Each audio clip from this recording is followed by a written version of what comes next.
दुख सहित जल को तुलना कर संसार दुखार्णव अर्णव मान जल दुखार्णव दुख रूप जल रे संसार भरपूर उदाहरण दिया जाए जमती भाव गोटे माछटा को आपण जल रू बाहर करदे से स्थल भाग केबे खुशी रही पार ना कहीं खुशी रही पार ना तार जल ही रहीबार सुविधा अच्छी भगवान से सृष्टि कर तार गिल्स रे ऑक्सीजन नब जोटा जल रे संभव हो पार सी डायरेक्टली ऑक्सीजन नहीं पार नाम भली स्थल भाग तेणु कष्ट हम अधिक समय ये बंची पार ना जदि आपण सुमिष्ट खाद्य एसी रूम आउ किछि आपण अधिक उपभोग्य विषय वस्तु प्रदान करती से खुशी हो पार से भाव जीवात्मा बद्ध जीव भौतिक जगत रे त्रिगुणमय भूत प्रकृति जो मान सब बंधाई से सुख पाई पारे त्रिगुणमय भूत प्रकृति सुख द्वारा सृष्टि करा भगवान बहिरंगा शक्ति दुख प्रदान करने त्रिगुणमय भूत प्रकृति आम निजक उद्धार कले आम अनंत सुख आस्वादन कर सी सुख केवल भगवान पाद पद्म भज हरे मन से नंद नंदन अभय चरणार बिंदरे अभय चरण अरविंद कृष्ण पाद पद्म भक्त भयभूत हुए ना भौतिक जगत जन्म मृत्यु भक्त भयभूत हो ना कारण भक्त को भगवान अभय वाणी प्रदान कर तुमर मृत्यु पर निश्चित भाव गोल वृंदावन नित्य सेवार तुम्हें प्रवेश कर नित्य लीला प्रविष्ट नित्य लीला प्रवेश कर भगवान थोड़े नित्य लीला प्रवेश कर कौन समस्या रहा सब समस्या समान जगत बंधन मुक्त गोल वृंदावन भूली जातु ये भौतिक जगत जदि आमे रागात्मिका भक्ति कर गोपी मान जो भक्ति करुले गोल वृंदावन जो जगह रागात्मक भक्ति उपनीत होती गोल वृंदावन स्थान सहित आम भक्ति सहित संबंध से भक्ति कले गोल वृंदावन स्थान सेठी आपण आनंद आस्वादन करेंगे ये हूँ प्रसंग अर्जुन से प्रश्न थिला जे हे भगवान प्रथम श्लोक रे जो माने भक्तिपूर्ण सेवा आपन सीधासलख सेवा करती आपन सच्चिदानंद स्वरूप सेमानकर अंतराय बा सेमानकर फल कौन आ जो माने आपन निर्विशेष स्वरूप आपन सेवा करती से माने कौन प्राप्त होती सही प्रश्नर समीक्षा रे कृष्ण भगवान कृष्ण अर्जुन को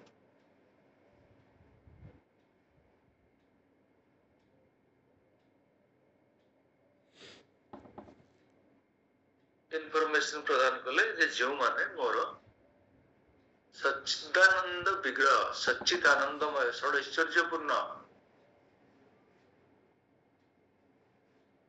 मोर स्वरूप को जो माने भक्ति योग मार्ग रे गुरु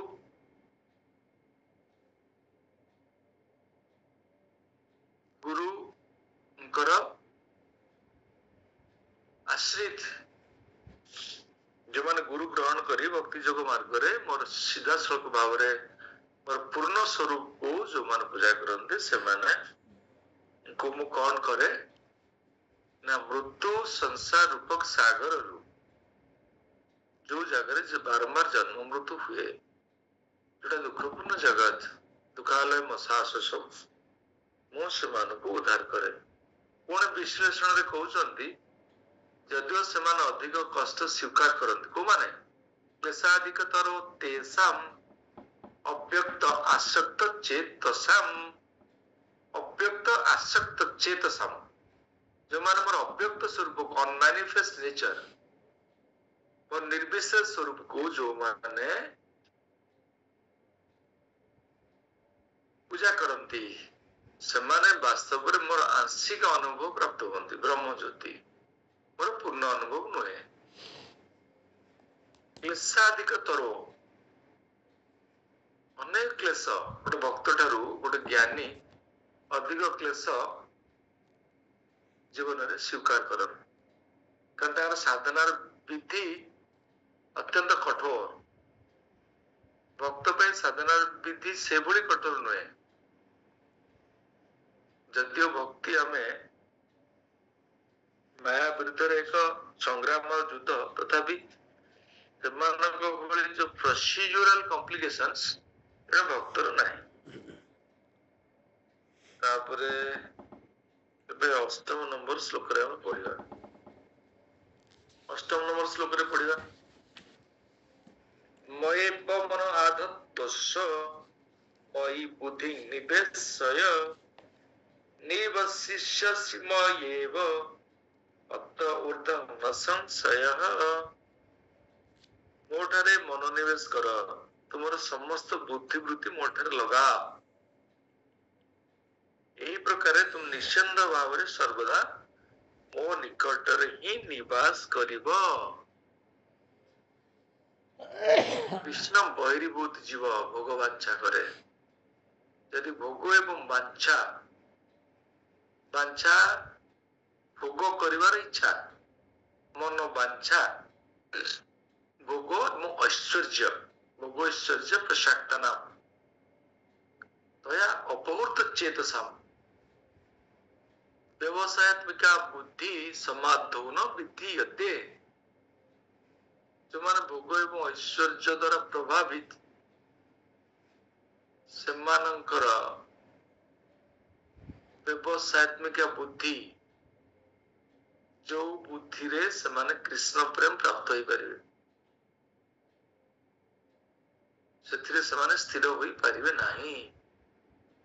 ଏଠି କୃଷ୍ଣ କହିଲେ ତୁମର ବୁଦ୍ଧିକୁ ମତେ ନିୟୋଜିତ କର। ବୁଦ୍ଧି ନିୟୋଜିତ କଥା କୃଷ୍ଣ କହୁଛନ୍ତି ମାନେ ଆପଣଙ୍କୁ ଉନ୍ନତ ଭକ୍ତିରେ ପ୍ରବେଶ କରିବା ପାଇଁ କହୁଛନ୍ତି।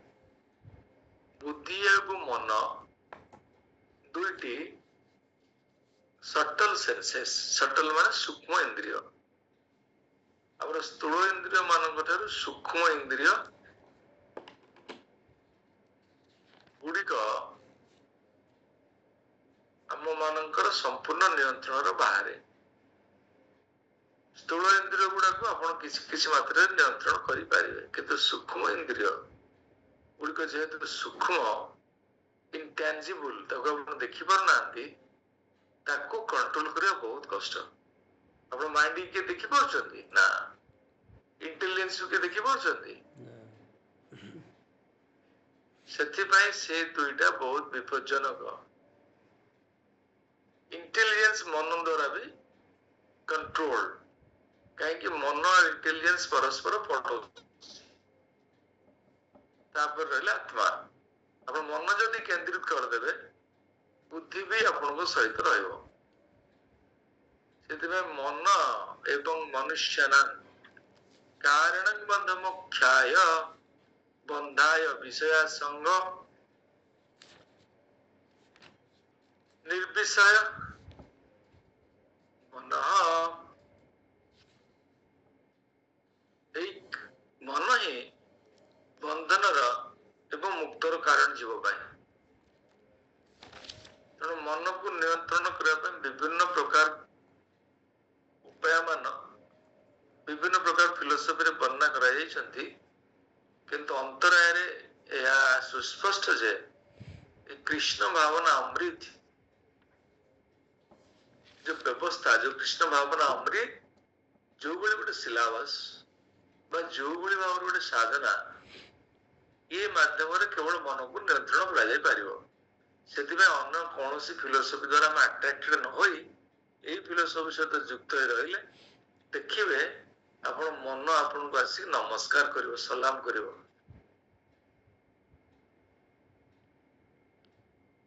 ସେଥିପାଇଁ କୌଣସି ପ୍ରକାର ସନ୍ଦେହ ଆମେ ରଖିବା କଥା ନାହିଁ। ଏଠି କୃଷ୍ଣ ସେ କଥା ଅର୍ଜୁନ କହୁଛନ୍ତି ମୟେବ୍ୟ ମନ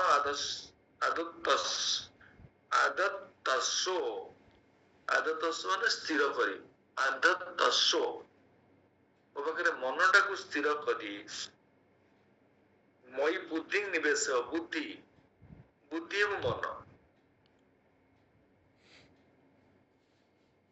ତୁମେ ନିଶ୍ଚିନ୍ତ ଭାବରେ ସର୍ବଦା ମୋ ନିକଟରେ ବାସ କରିବ। ସାଲୋକ୍ୟ ସାମିପ୍ୟ କେତେ ପ୍ରକାର ମୁକ୍ତି ଅଛନ୍ତି? 5 ପ୍ରକାରର। ସାରୂପ୍ୟ ଭଗବାନଙ୍କ ଶରୀରରେ ଲୀନ ହବା, ସାରୂପ୍ୟ ଭଗବାନଙ୍କ, ସାମିପ୍ୟ ଭଗବାନଙ୍କ ନିକଟସ୍ଥ ହବା,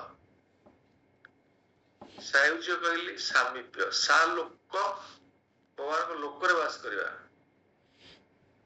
ସାୟୁଜ୍ୟ ସାରୂପ means ସାୟୁଜ୍ୟ, ସାଲୋକ ସାଲୋକ୍ୟ, ସାମିପ୍ୟ ସାରୂପ୍ୟ ହଉଛି ନା ଭୁଲ କହିଲି, ସାରୂପ୍ୟ ଭଗବାନଙ୍କର ରୂପ ପ୍ରାପ୍ତ ହବା, ସାୟୁଜ୍ୟ ମୁକ୍ତି ଭଗବାନଙ୍କର ଶରୀର ଲୀନ ହବା, ସାୟୁଜ୍ୟ ସାରୂପ୍ୟ ଭଗବାନଙ୍କ ଭଳି ରୂପ ପ୍ରାପ୍ତ ହବା, ସାମିପ୍ୟ ଭଗବାନଙ୍କ ନିକଟରେ ବାସ କରିବା, ସାଲୋକ୍ୟ ଭଗବାନଙ୍କ ଲୋକରେ ବାସ କରିବା, ସାର୍ଷ୍ଟି ହଉଛି ଭଗବାନଙ୍କର ଗୁଣାବଳୀ, ସମସ୍ତ ଗୁଣକୁ ଧାରଣ କରିକି ଶରୀର ପ୍ରାପ୍ତ ହବା। এই ପ୍ରକାର 5 ପ୍ରକାର ମୁକ୍ତି। ସବୁଠୁ ଖତରନାକ ମୁକ୍ତି ହଉଛି ଭଗବାନଙ୍କ ଶରୀର ଲୀନ ହବା, ସାୟୁଜ୍ୟ ମୁକ୍ତି। ଭଗବାନ ତ କେବେ ବି କାମନା କରନ୍ତିନି, ଭକ୍ତ ମାନେ କେବେ ବି କାମନା କରନ୍ତିନି, ସେମାନେ ଭଗବାନଙ୍କର ସେବା କରିବା ପାଇଁ ସବୁବେଳେ ନିଜକୁ ପ୍ରସ୍ତୁତ କରନ୍ତି। ତ ତାଙ୍କ ଲୋକରେ ବାସ କଲେ ସେବା କରିବେ, ସେଇ ସାଲୋକ୍ୟ ମୁକ୍ତି ପ୍ରଦାନ କରିବା ପାଇଁ ଭଗବାନ ଏଠି କହିଲେ ତାକୁ ସାଲୋକ୍ୟ ପ୍ରାପ୍ତ ହବ ମାନେ ମୋ ଲୋକରେ ସେ ବାସ କରିବ, ମୋ ସହିତ ନିବାସ କରିବ। କିଏ? ଯେ ତାର ମନ ଏବଂ ବୁଦ୍ଧିକୁ ଭଗବାନଙ୍କ ସେବାରେ ବ୍ୟବହାର କରିପାରିବ। ସେଥିପାଇଁ ତ ପୂର୍ବ ଶ୍ଲୋକରେ ଅର୍ଜୁନ ଭଗବାନ କହିଥିଲେ ତସ୍ମାତ୍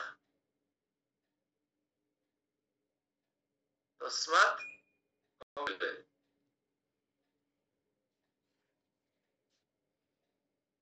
ମନ तस्मात् एकेन तस्मात् एकेन ସେଟା କହିଥିଲେ। ଆଉ ଗୋଟେ କହିଥିଲେ ମୟି ଅର୍ପିତ ମନ ବୁଦ୍ଧି ମାମ୍ ଅନୁସ୍ମରମ୍ ଯୁଦ୍ଧଚ। ତସ୍ମାତ୍ ଶବ୍ଦ ନାହିଁ, ମୟି ଅର୍ପିତ ମନ ବୁଦ୍ଧି ମାମ୍ ଅନୁସ୍ମରମ୍ ଯୁଦ୍ଧଚ। ଆପଣ ମାନେ ଆମେ ସମସ୍ତେ ଯୁଦ୍ଧ କରୁଛନ୍ତି, ଦେଖନ୍ତୁ ଏଇ ଶ୍ଲୋକଟା ଅତ୍ୟନ୍ତ ଉତ୍କୃଷ୍ଟ ଶ୍ଲୋକ। ଏଇଭଳି ଗୋଟେ ଶ୍ଲୋକ ଆଉ ଭଗବତ ପାଇବେ, ବୁଦ୍ଧି युक्त हि जहातीह उभय सुकृते दुष्कृते तस्मात् ज्ञाय उद्देश्य तस्मात् उद्देश्य युद्धस्य योग कर्मसु कौशलम, तस्मात् योगस्य युद्धस्य योग कर्मसु कौशलम। ଆମେ ସମସ୍ତେ ଭୌତିକ ଜଗତର ବିଭିନ୍ନ ପ୍ରକାରର କାର୍ଯ୍ୟରେ ପ୍ରତ୍ୟେକ ଦିନ ପ୍ରତିହତ ହଉଛନ୍ତି, ପ୍ରତ୍ୟେକ ଦିନ ଜୀବନରେ ସଂଗ୍ରାମ। ଆମେ କୌଣସି ଗୋଟେ କର୍ମ କରିବା ପାଇଁ ପ୍ରତ୍ୟେକ ଦିନ ସଂଗ୍ରାମ କରୁଛନ୍ତି, ଅକ୍ଲାନ୍ତ ପରିଶ୍ରମ କରୁଛନ୍ତି। କେତେ ସଂଗ୍ରାମ ଭୌତିକ ଜଗତରେ।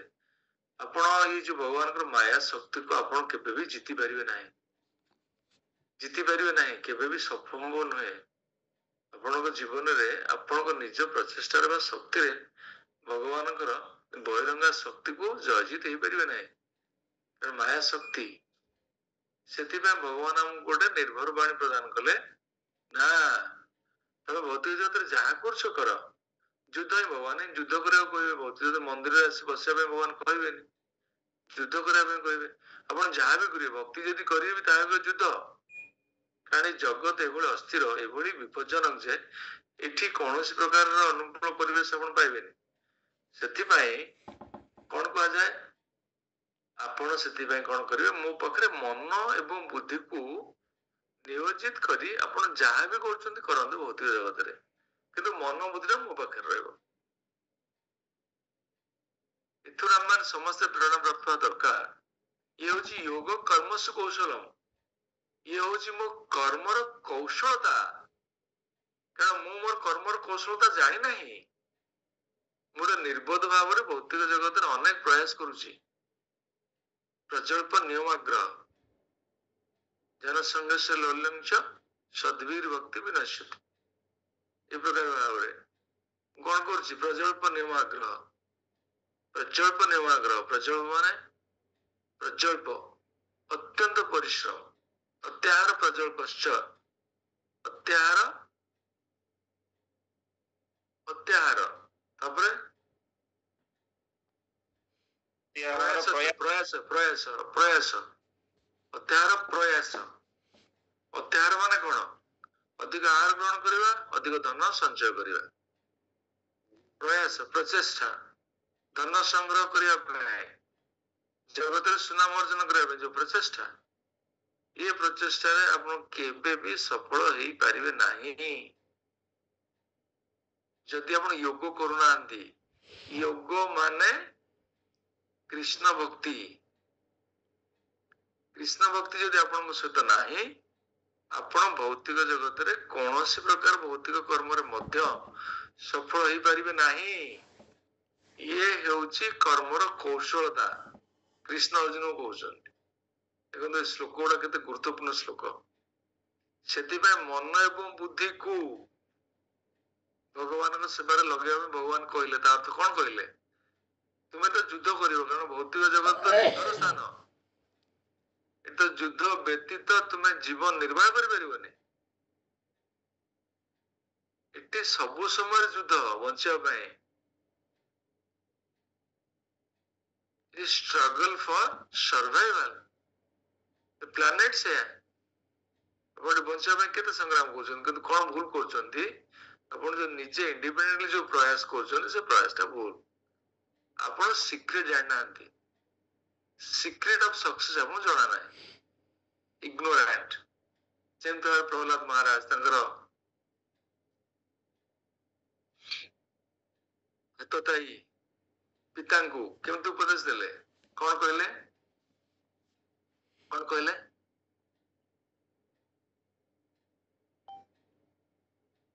जानते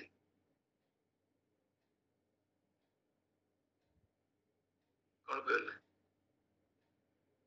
तत्साधु मन्ने असुर वीर्य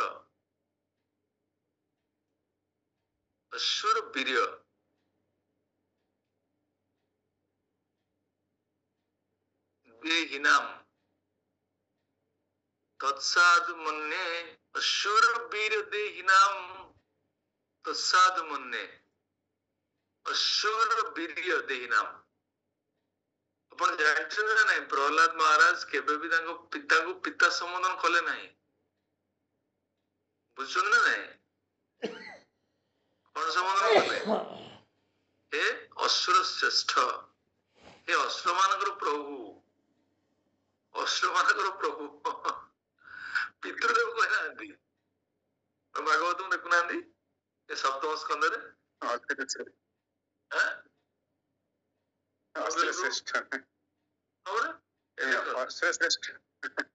असुर श्रेष्ठ O king of demons O best of kings O king of असुरस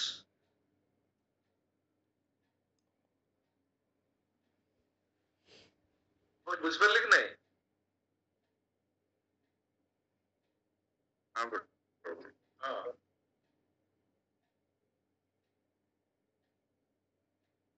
तत्साद मन्ने असुर पर्यदेहिना सदा समुद्घेन धियाम सद्ग्रहात् हित्वात्मपातम् गृहमन्धकूपं वनं गतो यत् धरिमाश्रयेत् प्रहलाद महाराज कहउछन्ति हे असुर मानकर श्रेष्ठ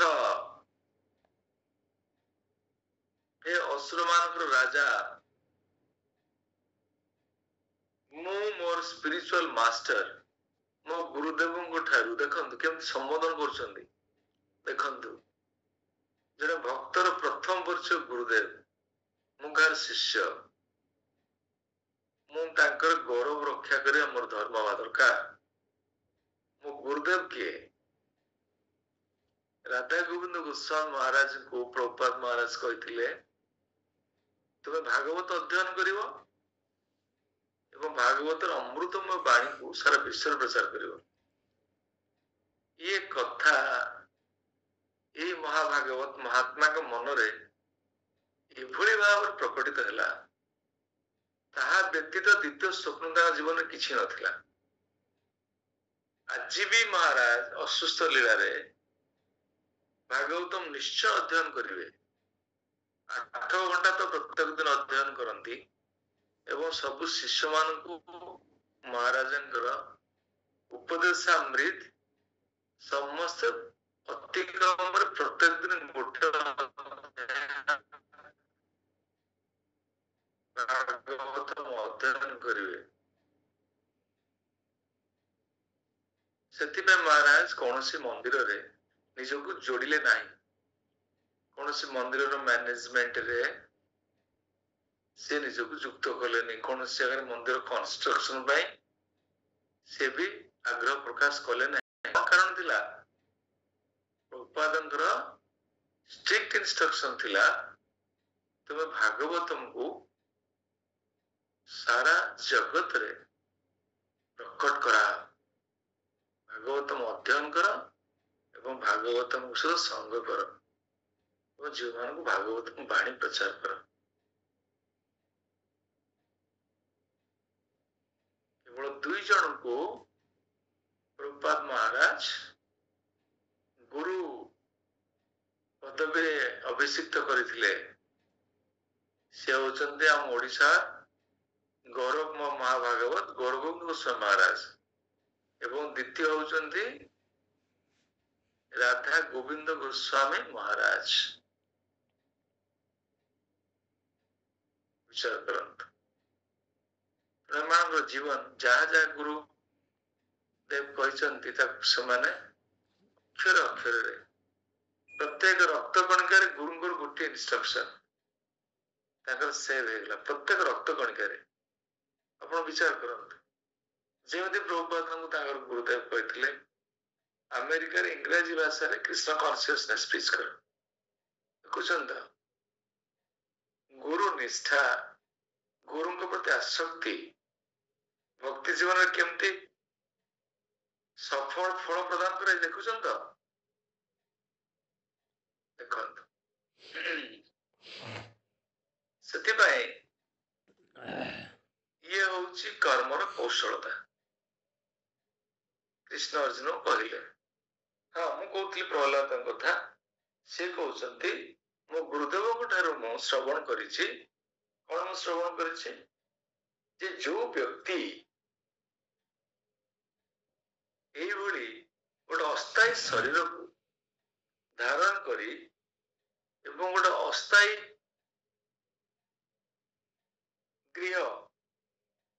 गृह को प्राप्त हुए निजको सौभाग्यवान मन करे से बारंबार भौतिक जगतर जंत्रणा दग्धीभूत हुए कहीं ना से एक अंधकूप पतित होइछि ये भौतिक जगत गोटे अंधकूप जो कूपर किसी जल न थाए जो कूपर कौन थाए केवल दुख थाए जल नारे दुख भरपूर अन्य प्रसंग में कहते जल कथा कहते जल नब ये प्रसंग में कॉन्टेक्चुअली डिफरेंट से जड़े वन को जीवा एकांत आवश्यक कौन से कहते वनांगतो यत् धरिम आश्रय वन को जीवे ध्रुव महाराज कौन करते वन को जाइए भगवान को पाइबा निर्जन स्थान दरकार निर्जन स्थान को जाई भगवान को स्मरण करेंगे कारण आप मन एवं बुद्धि भगवान सहित नियोजित करने ନିର୍ଜନ ସ୍ଥାନ ଦରକାର। ମନ ବିଭିନ୍ନ ସ୍ଥାନରେ ଭ୍ରମଣ କରୁଥିଲେ ଆପଣଙ୍କୁ ଭକ୍ତିରେ ଭଗବାନଙ୍କୁ କେମିତି ପାଇବେ? ସେଥିପାଇଁ ଭଗବାନଙ୍କର ଭକ୍ତିରେ ଉତ୍ତୀର୍ଣ୍ଣ ହେବା ପାଇଁ ହେଲେ ମନକୁ ଆମକୁ ଭଗବାନଙ୍କର ସମ୍ପୂର୍ଣ୍ଣ ସେବାରେ ନିୟୋଜିତ କରିବାକୁ ପଡିବ। ପ୍ରହ୍ଲାଦ ମହାରାଜଙ୍କର ଏଇ ଉପଦେଶ ତାଙ୍କର ଅସୁର ପିତା ଥିଲା ଏବଂ ଜଣେ ବନକୁ ଯାଇ ଭଗବାନଙ୍କର ଚରଣାଶ୍ରିତ ହେବା ଏକା ଆବଶ୍ୟକ। ଆମମାନଙ୍କର ବନ ହଉଛି କଣ? ବ୍ରହ୍ମ ମୁହୂର୍ତ୍ତ। ବ୍ରହ୍ମ ମୁହୂର୍ତ୍ତ ନିର୍ଜନ ସମୟ। ବ୍ରହ୍ମ ମୁହୂର୍ତ୍ତରେ ସମସ୍ତ କ୍ରିୟା ଗୁଡିକ ଜଗତରେ ଆପାତତଃ ବନ୍ଦ ଥାଏ। ଡିଷ୍ଟର୍ବିଂ କଣ୍ଡିସନ ସର୍କମଷ୍ଟାନ୍ସେସ୍ ଆପାତତଃ ନିଷ୍ପ୍ରଭ ଥାଏ ବ୍ରହ୍ମ ମୁହୂର୍ତ୍ତଟା। ତେଣୁ ବ୍ରହ୍ମ ମୁହୂର୍ତ୍ତରେ ଯଦି ଆପଣ ମାନେ ଭଗବାନଙ୍କର ଦିବ୍ୟ ନାମକୁ କୀର୍ତ୍ତନ କରିବେ, ଆପଣଙ୍କର ମନ ସ୍ଥିର ରହିବ। ସେ ସମୟରେ ମନ ବି ସ୍ଥିର ଥାଏ। ଶଯ୍ୟାତ୍ୟାଗ କଲା ପରେ ଆପଣ ମଙ୍ଗଳ ଆରତି ଦର୍ଶନ କରି ଭଗବାନଙ୍କୁ, ଏଇ ସବୁ ମଙ୍ଗଳମୟ ମୁହୂର୍ତ୍ତ ଗୁଡାକ, ବ୍ରହ୍ମ ମୁହୂର୍ତ୍ତ ମାନେ ବ୍ରହ୍ମାଙ୍କର ମୁହୂର୍ତ୍ତ ନୁହଁ। ବ୍ରହ୍ମ ମୁହୂର୍ତ୍ତ ମାନେ ବ୍ରହ୍ମାଙ୍କ ମୁହୂର୍ତ୍ତ ଆପଣ ନା, ବ୍ରହ୍ମ ମୁହୂର୍ତ୍ତ ମାନେ ଭଗବାନଙ୍କୁ କେବଳ ବ୍ରହ୍ମ କୁହାଯାଏ। ଏଟା ଭଗବାନଙ୍କର ମୁହୂର୍ତ୍ତ। ବ୍ରହ୍ମ ମୁହୂର୍ତ୍ତ ମାନେ ବ୍ରହ୍ମାଙ୍କର ମୁହୂର୍ତ୍ତ ନୁହେଁ। ବ୍ରହ୍ମା ତ ମ୍ୟାଟେରିଆଲ, ଜୀବ ତତ୍ତ୍ୱ। ଏଟା ବ୍ରହ୍ମ ମୁହୂର୍ତ୍ତ ମାନେ ଭଗବାନଙ୍କର ମୁହୂର୍ତ୍ତ। ଭଗବାନ ଏଇ ସମୟକୁ ଆମ ପାଇଁ ଦେଇଛନ୍ତି। ସେ ଆପଏଣ୍ଟମେଣ୍ଟ ଦେଇଛନ୍ତି ଆମ ପାଇଁ। ଆମକୁ ଆପଏଣ୍ଟମେଣ୍ଟ ଦେଲେ, ଆପଣ ଜଣେ ଡାକ୍ତରଙ୍କର ଆପଏଣ୍ଟମେଣ୍ଟ ନେଲେ ତାପରେ ଗଲେନି, ଆପଣ ଆପଏଣ୍ଟମେଣ୍ଟ କଣ ହବ? କ୍ୟାନସଲ ହେଇଯିବ। ପୁଣି ସେଇ ଆପଏଣ୍ଟମେଣ୍ଟରେ ନେକ୍ସଟ ଦିନ ଯାଇପାରିବେ? ଯାଇପାରିବେ? ଆଉ ଥରେ ଆପଏଣ୍ଟମେଣ୍ଟ ନେବାକୁ ପଡିବ। ଭଗବାନ ଆମକୁ ଆପଏଣ୍ଟମେଣ୍ଟ ଦେଇଛନ୍ତି, କିନ୍ତୁ ଆମେ ଯଦି ସେଇ ସମୟରେ ଭଗବାନଙ୍କ ସହିତ ତାଙ୍କର ଦିବ୍ୟ ନାମ କୀର୍ତ୍ତନରେ ଯୁକ୍ତ ନ ହଉଛନ୍ତି, ତାହେଲେ ଆମେ କ୍ଷତିଗ୍ରସ୍ତ ହବା। କିନ୍ତୁ ଆପଣଙ୍କର ସାମର୍ଥ୍ୟ ଅନୁସାରେ ଜପ କରନ୍ତୁ। ଇଏ ଅତ୍ୟନ୍ତ ଉଚ୍ଚ କୋଟିର କଥା କୁହାଯାଉଛି। ଆଇଡିଆଲିଷ୍ଟିକ କନସେପ୍ସନ, ଗୋଟେ ଏକ୍ସାଲ୍ଟେଡ ପୋଜିସନ। କିନ୍ତୁ ସ୍ୱାଭାବିକ ଭାବରେ ଆମେ ଜପ ନିଶ୍ଚୟ କରିବା ଦରକାର। ବ୍ରହ୍ମ ମୁହୂର୍ତ୍ତରେ ଜପ କଲେ ଅଧିକ ଲାଭବାନ ନିଶ୍ଚିନ୍ତ ହୋଇପାରିବା। ଏ କଥା ପ୍ରହ୍ଲାଦ ମହାରାଜ ଉପଦେଶ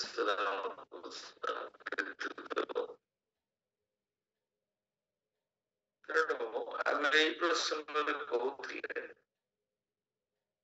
ଯେ ମନ ଏବଂ ବୁଦ୍ଧିକୁ ଭଗବାନଙ୍କ ସେବାରେ ଯଦି ଆପଣ ମାନେ ପୂର୍ଣ୍ଣ ଭାବରେ, ନିଃସନ୍ଦେହ ଭାବରେ, ନିଷ୍ଠାପରତାର ସହିତ ଯୁକ୍ତ କରିପାରିବେ, ତାହେଲେ ଭକ୍ତି ଜୀବନ ଆପଣଙ୍କ ନିଶ୍ଚିନ୍ତ ସଫଳମୟ ହେବ।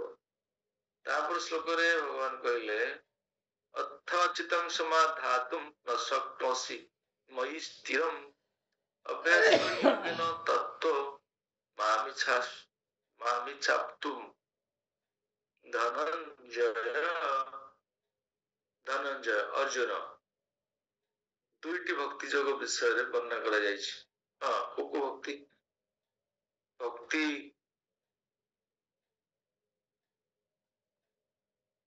ଦୁଇଟି ଭକ୍ତି କଣ? ଭକ୍ତି କେତେ ଭାଗରେ ବିଭକ୍ତ? କିଏ କହିପାରିବେ? କିଏ କହିପାରିବେନି? हरे कृष्ण प्रभु। रागात्मिका रागानुगा भक्ति। ପ୍ରଥମ ଛାଡ଼ିଦେଲେ ଦି ପ୍ରକାର ଭକ୍ତି ବହୁ। ହଁ, କଣ? ପ୍ରଭୁ ଗୋଟେ ସାଧନ ଆଉ ଗୋଟେ କୃପା ଭକ୍ତି। କଣ କହିଲେ? ପ୍ରଭୁ ଗୋଟେ ସାଧନା ଭକ୍ତି ଆଉ ଗୋଟେ କଣ? କୃପା କୃପା ଭକ୍ତି। ମୁଁ କହିବି ତ ସାଧନା ସିଦ୍ଧ, କୃପା ସିଦ୍ଧ। ସେଟା ତ ସିଦ୍ଧ ସିଦ୍ଧ। କୃପା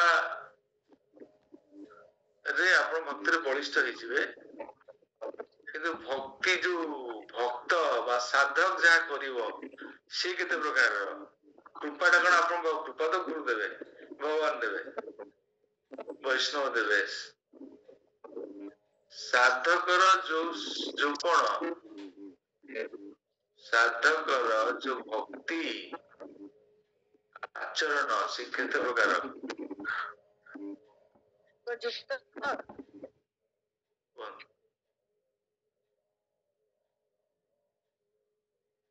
ପ୍ରଭୁ ଯୋଉ ହରେ କୃଷ୍ଣ ପ୍ରଭୁ। କୁହନ୍ତୁ। प्रभु भक्ति जिस प्रकार साधना भक्ति और बौद्धिक भक्ति ସାଧନା ଭକ୍ତି ବୈଧି ଭକ୍ତି। ଆଚ୍ଛା ମୁଁ କହିବି ତ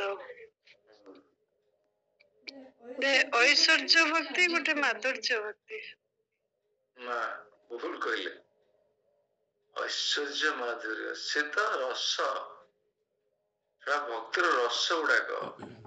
ଆଉ ଯୋଉ ସାଧନା କରୁଛନ୍ତି ଯୋଉ କଲ୍ଟିଭେସନ ସିଏ କେତେ ପ୍ରକାର ବହିରଙ୍ଗା ରସ ଭକ୍ତି ଆପଣ ଅନ୍ତରଙ୍ଗା ଆସ୍ୱାଦନ ଭକ୍ତି କରିବେ।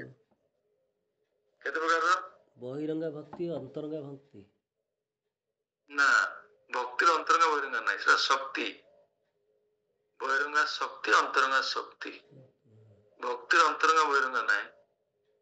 ପ୍ରଭୁ 5 ପ୍ରକାର ସେ ଯୋଉ ଦାସ୍ୟ ଭାବ ସତ୍ୟ ଭାବ ସେଇଗୁলো ନା ସେ ତ ଭକ୍ତିର ଅଙ୍ଗ। ହରେ କୃଷ୍ଣ ପ୍ରଭୁ। ରାଗାନୁଗ ଭକ୍ତି, ରାଗାନୁଗ ଭକ୍ତି ଆଉ ରାଗାତ୍ମିକା ଭକ୍ତି ଆଉ ସାଧନା ଭକ୍ତି, 3 ପ୍ରକାର ଭକ୍ତି। ବହୁତ ସୁନ୍ଦର କହିଲେ, ଠିକ କହିଲେ। ଆମେ ରାଗାତ୍ମିକ ଭକ୍ତି ତ ଶ୍ରେଷ୍ଠ ସ୍ତର, ସାଧନା ଭକ୍ତି ରାଗାନୁଗ ଭକ୍ତି। ସାଧନା ଭକ୍ତି 2 ଭାଗରେ ବିଭକ୍ତ। ମୁଁ ଆପଣଙ୍କୁ ଏଇ ପ୍ରଶ୍ନଟା ବି ଠିକ ଭାବରେ ପଚାରି ନଥିଲି। ଭକ୍ତି 3 ପ୍ରକାରର, ସାଧନା, ରାଗାନୁଗ, ରାଗାତ୍ମିକା। ସାଧନା ଭକ୍ତି 2 ଭାଗରେ ବିଭକ୍ତ। ଗୋଟେ ହେଲା ସାଧନା ଆଉ ଗୋଟେ ହେଲା ରାଗାନୁଗ। ରାଗାନୁଗକୁ ବୈଧି ସାଧନା କୁହାଯାଏ। ସେ ଯୋଉ କହୁଥିଲି ସାଧନା ଆଉ ବୈଧି ବିଧିବଦ୍ଧ ଭାବରେ ବୈଧି ସାଧନା, ବୈଧି ଭକ୍ତି। ରାଗାନୁଗ ବି ସାଧନା, ସାଧନାର ସ୍ତର। ସାଧନା ରାଗାନୁଗ ଭକ୍ତି ବି ସାଧନା ଭକ୍ତି। ସାଧନାର 2 ପ୍ରକାର ସାଧନା, ଗୋଟେ ହେଲା ପ୍ରାରମ୍ଭିକ ସାଧନା ଆଉ ଗୋଟେ ରାଗାନୁଗ ସାଧନା। ଜଣେ ସାଧନାରେ ଦକ୍ଷ ହେଇଗଲା ପରେ ସେ ରାଗାନୁଗରେ ପ୍ରବେଶ କରିବ। ରାଗାନୁଗରେ ଭକ୍ତିଟା କେମିତି ହବ? ସବୁ ସ୍ପନ୍ଟାନିୟସ୍, କେହି ରିମାଇଣ୍ଡ କରିବା କାହାକୁ ଦରକାର ନାହିଁ। ଭକ୍ତକୁ କେହି ରିମାଇଣ୍ଡ କରିବା ଦରକାର ନାହିଁ, ସ୍ପନ୍ଟାନିୟସ୍। 4:30 ସମୟ ହେଲା ମଙ୍ଗଳ ଆଳତି, ଆପଣ ମାଇଣ୍ଡରେ ଟ୍ୟୁନ୍ ହେଇଯିବ। ଯେମିତି ମୋବାଇଲରେ ଆପଣ ସବୁ ରିଙ୍ଗଟୋନ୍ ଟ୍ୟୁନ୍ କରୁନାହାନ୍ତି, ସେ ଭକ୍ତି ସବୁ ଟ୍ୟୁନ୍ ହେଇଯିବ ଆପଣ ମାଇଣ୍ଡରେ। ଆପଣଙ୍କୁ କେହି କହିବା ଦରକାର ନାହିଁ, ନିଦ ଜବରଦସ୍ତ ଭାଙ୍ଗିବ। ବୁଝିପାରୁଛୁ ନା ନାଇଁ? 4:30 means ମଙ୍ଗଳ ଆଳତି, 5ଟା ଜପ, 6:15 ଗୌର ଆରତୀ, 8ଟା ବେଳେ ଭାଗବତମ। ସେ ସବୁ ଟ୍ୟୁନ୍ ମାଇଣ୍ଡରେ। ଏଟା ହଉଛି ରାଗାନୁଗ ଭକ୍ତି। ସ୍ପନ୍ଟାନିୟସଲି ମ୍ୟାନିଫେଷ୍ଟ ହବ ଭକ୍ତିର ଆକ୍ଟିଭିଟିଜ। ସାଧନା ଭକ୍ତିରେ ଆପଣଙ୍କୁ ରିମାଇଣ୍ଡ କରିବାକୁ ପଡିବ, ରିମାଇଣ୍ଡ କରିବାକୁ ପଡିବ। ପୁଣି ମଝିରେ ମଝିରେ କଣ କରିବାକୁ ପଡିବ? ଟିକେ ଟିକେ କଡା କଥାରେ ଟିକେ ଟିକେ ଆପଣଙ୍କୁ କଣ କରିବାକୁ ପଡିବ? ଟିକେ ବିରକ୍ତି କରିବାକୁ ପଡିବ। କାହିଁ କରୁନାହାନ୍ତି? ଆପଣଙ୍କୁ ଏତେ କହିଲା ପରେ କରୁନାହାନ୍ତି, କଣ କଥା, ଆପଣ କଣ ଜୀବନରେ କରିବେ? କିଛି ଭକ୍ତିରେ ହଉନି। ତାପରେ ସେ କ୍ରୋଧ କରିକି ବସିବେ, ଦିନ ସାରା ଯିବ, ଜପ ବନ୍ଦ, ସବୁ ବନ୍ଦ। ବୁଝିପାରୁଛନ୍ତି ତ? ସେ ଗୁରୁ ଶିଷ୍ୟଙ୍କର ସମ୍ବନ୍ଧ। ଶିଷ୍ୟ ମତେ କାହିଁ ଗୁରୁ ଏମିତି ଭଳି ଗାଳି କଲେ, ମୁଁ ତ ଭକ୍ତି ଠିକ ଭାବରେ କରୁଛି, ମତେ ଠିକ ଭାବରେ ବୁଝିପାରିଲେନି। କାଲି ତ କଣ ଭଲ କହୁଥିଲେ, ଆଜି କଣ ଏମିତି କହିଲେନି। ବୁଝିପାରୁଛନ୍ତି ତ? ତେଣୁ ହଜାର ସନ୍ଦେହ ସୃଷ୍ଟି ହବ। ସିଏ ବହୁତ ପ୍ରକାରର ବିଶୃଙ୍ଖଳା ସୃଷ୍ଟି କରିବ। ଯାହା ବି ହଉ, ଆମକୁ ଗୁରୁ ସେତିକି ଭଲ ପାଉଛନ୍ତି କାରଣ ସେ ଭକ୍ତିଟାକୁ ଆମଠୁ ସୁନ୍ଦର ଭାବରେ ଦେଖିବାକୁ ଚାହୁଁଛନ୍ତି। ତାଙ୍କର ଏକ୍ସପେକ୍ଟେସନ ବହୁତ ରହୁଛି। ଯିଏ ଯାହା ଗାଇଡ କରୁଛନ୍ତି, ତମେ ସୁନ୍ଦର ଭକ୍ତି କର, ତମେ ଭକ୍ତିରେ ଯଶସ୍ୱୀ ହୁଅ, କୋଉଥିରେ ଯଶ ପାଇବା ଦରକାର? କୋଉଥିରେ ଜଣେ ଯଶ ପାଇବା ଦରକାର? ଯଶସ୍ୱୀ ହୁଅ କହୁଛି, ବିଦ୍ୟାରେ ନା ଧନରେ, ସୌନ୍ଦର୍ଯ୍ୟରେ ନା ସଫଳତାରେ? କଣ କୁହାଯିବ? କୋଉଥିରେ ଯଶସ୍ୱୀ ହୁଅ? ଭକ୍ତିରେ ଭକ୍ତିରେ। ଭକ୍ତିରେ। ଭକ୍ତିରେ କେମିତି ଯଶସ୍ୱୀ ହେବେ? ସାଧନା ଭକ୍ତିରେ କେମିତି ଯଶ କରିପାରିବେ? ଠିକ ସେ କର। ଭକ୍ତିଟା ଠିକ ସେ ହେଲେ କରିବାକୁ ଭଗବାନଙ୍କ ପଡିବ। ସହ ଯୋଡି ଦିନ ରହେ। କଣ ଭକ୍ତିରେ କେମିତି ଯଶ ରକ୍ଷା କରିବେ? କେମିତି ଆପଣ ଯଶ ରକ୍ଷା କରିବେ ଭକ୍ତିରେ କୁହନ୍ତୁ? ଗାଇଡାନ୍ସ କଣ ଗୁରୁଙ୍କ କରିବେ? ଗୁରୁଙ୍କ ଇନଷ୍ଟ୍ରକ୍ସନ ମାନି ଭକ୍ତି। ଭକ୍ତିରେ ଭଗବାନଙ୍କ ସହ ଯୋଡି ରହିଲେ ସବୁ ସମ୍ଭବ। ଭଗବାନ କୃପା ଭକ୍ତି ତ ସେଇଥିପାଇଁ ଭଗବାନ ସହ ଯୋଡିବା ପାଇଁ। ଭକ୍ତିର ସଂଜ୍ଞା କଣ? ଭଗବାନ ସହ ଯୋଡିବା ପାଇଁ। ଆପଣ ଯଶସ୍ୱୀ କେମିତି ହେବେ ଭକ୍ତିରେ? ଭକ୍ତି ଜଗତରେ ଯଶ କେମିତି ଅର୍ଜନ କରିବେ? ଭକ୍ତି ନିଜେ କରି ଆଉ ଅନ୍ୟ ମାନଙ୍କୁ ବି ଭକ୍ତିରେ ଆଗେଇବା ପାଇଁ ପ୍ରେରଣା ଯୋଗେଇବେ। ସେ ତ ପ୍ରିଚିଂ, ଗୋଟେ ସେବା।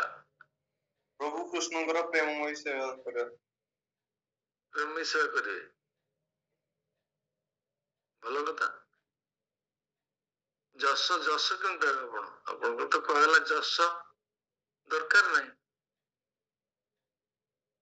କିନ୍ତୁ ଭକ୍ତିରେ ଯଶ ଦରକାର। ମୋର ଭୌତିକ ଜଗତରେ ଯଶ ଦରକାର ନାହିଁ, କିନ୍ତୁ ଭକ୍ତିରେ ମୋର ଯଶ ଦରକାର। ଆରେ କଣ କୁହାଗଲା? ମହାପ୍ରଭୁ କଣ କହିଲେ? न धनं न जनं न सुंदरी कवितं वा जगदीश काम है। ମୋର କୌଣସି ବିଷୟବସ୍ତୁରେ ଯଶ ଦରକାର ନାହିଁ। ମତେ କି ସମ୍ମାନ ଦିଅନ୍ତୁ ନ ଦିଅନ୍ତୁ, କିନ୍ତୁ ମତେ ଭକ୍ତିରେ ଯଶ ମିଳୁ। ଯଶ ପାଇବେ ମାନେ କଣ? ଆପଣ ଏମିତି ଭକ୍ତି କରିବେ, ଗୁରୁଦେବ କଣ ହେବେ? ଗୁରୁଦେବ କଣ ହେବେ?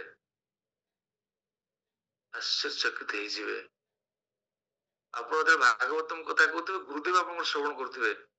ଓ ସେ ମୋରି ଶିଷ୍ୟ, ଭାଗବତମ କହୁଛନ୍ତି, ମୁଁ ଶ୍ରବଣ କରୁଛି। ରାଧା ଗୋବିନ୍ଦ ଗୋସ୍ୱାମୀ ମହାରାଜ ତାଙ୍କର ଶିଷ୍ୟମାନଙ୍କଠୁ ଭାଗବତମ ଶ୍ରବଣ କରନ୍ତି, ଆନନ୍ଦ ଆସ୍ୱାଦନ କରନ୍ତି। ସେମାନଙ୍କ ଜୀବନ ଆପଣ ବିଶ୍ୱାସ କରନ୍ତୁ, ଭକ୍ତି ଜୀବନଟା କେତେ ସୁନ୍ଦର ହେଇଥିବ। ଯୋଉମାନେ ମହାରାଜଙ୍କୁ ଭାଗବତମ ସହିତ ସଙ୍ଗ କରି ଆନନ୍ଦ ପ୍ରଦାନ କରିପାରୁଛନ୍ତି, ସେମାନେ କେତେ ଆନନ୍ଦମୟ ଭକ୍ତି କରୁଥିବେ। ଈଶ୍ୱର ନାଇଁ, ପ୍ରତ୍ୟେକଙ୍କର ମନସ୍କାମନା ଦରକାର। ମୁଁ ଏମିତି ମୋ ଗୁରୁଦେବଙ୍କୁ କେବେ ଦର୍ଶନ କରିବି, ସେ ମୋଟର ଭାଗବତମ ଶୁଣିବି। ଭକ୍ତି ବିଷୟରେ ପଚାରେ, ଭାଗବତମ ବିଗ୍ରହ ସେବା ମୁଁ ସୁନ୍ଦର କରେ। ଗୁରୁଦେବ କହିବାରେ ବିଗ୍ରହ ସେବା, ମତେ ବିଗ୍ରହ ସେବା ପ୍ରଦର୍ଶନ କର। ଏଥିପାଇଁ ଭକ୍ତିରେ ଆମର ସେଇଭଳି ଭାବରେ ରୁଚି ରହିବା ଦରକାର। ମତେ ଗୁରୁଦେବ ଦିନ ଆସିବ, ମତେ କଣ କରିବେ? ମୋର ଯୋଗ୍ୟ ଶିଷ୍ୟ, ତୁମେ ମୋର ଯୋଗ୍ୟ ଶିଷ୍ୟା। ସେଦିନଟା କେମିତି ଲାଗିବ? କେମିତି ଲାଗିବ ସେଦିନ? ବହୁତ ଶାନ୍ତି ଲାଗିବ ବହୁତ ପ୍ରଭୁ, ଆନନ୍ଦ ଲାଗେ। ବହୁତ ଶାନ୍ତି ଲାଗିବ। ହଁ, ବିଚାର କର, ସେଦିନକୁ ପ୍ରତୀକ୍ଷା କରା ଦରକାର। ଆନନ୍ଦମୟ ଦିନ। ତେଣୁ ଏଇ କଥା କହୁଥିଲେ, ସାଧନା ଭକ୍ତି ରାଗାନୁଗ ଭକ୍ତି।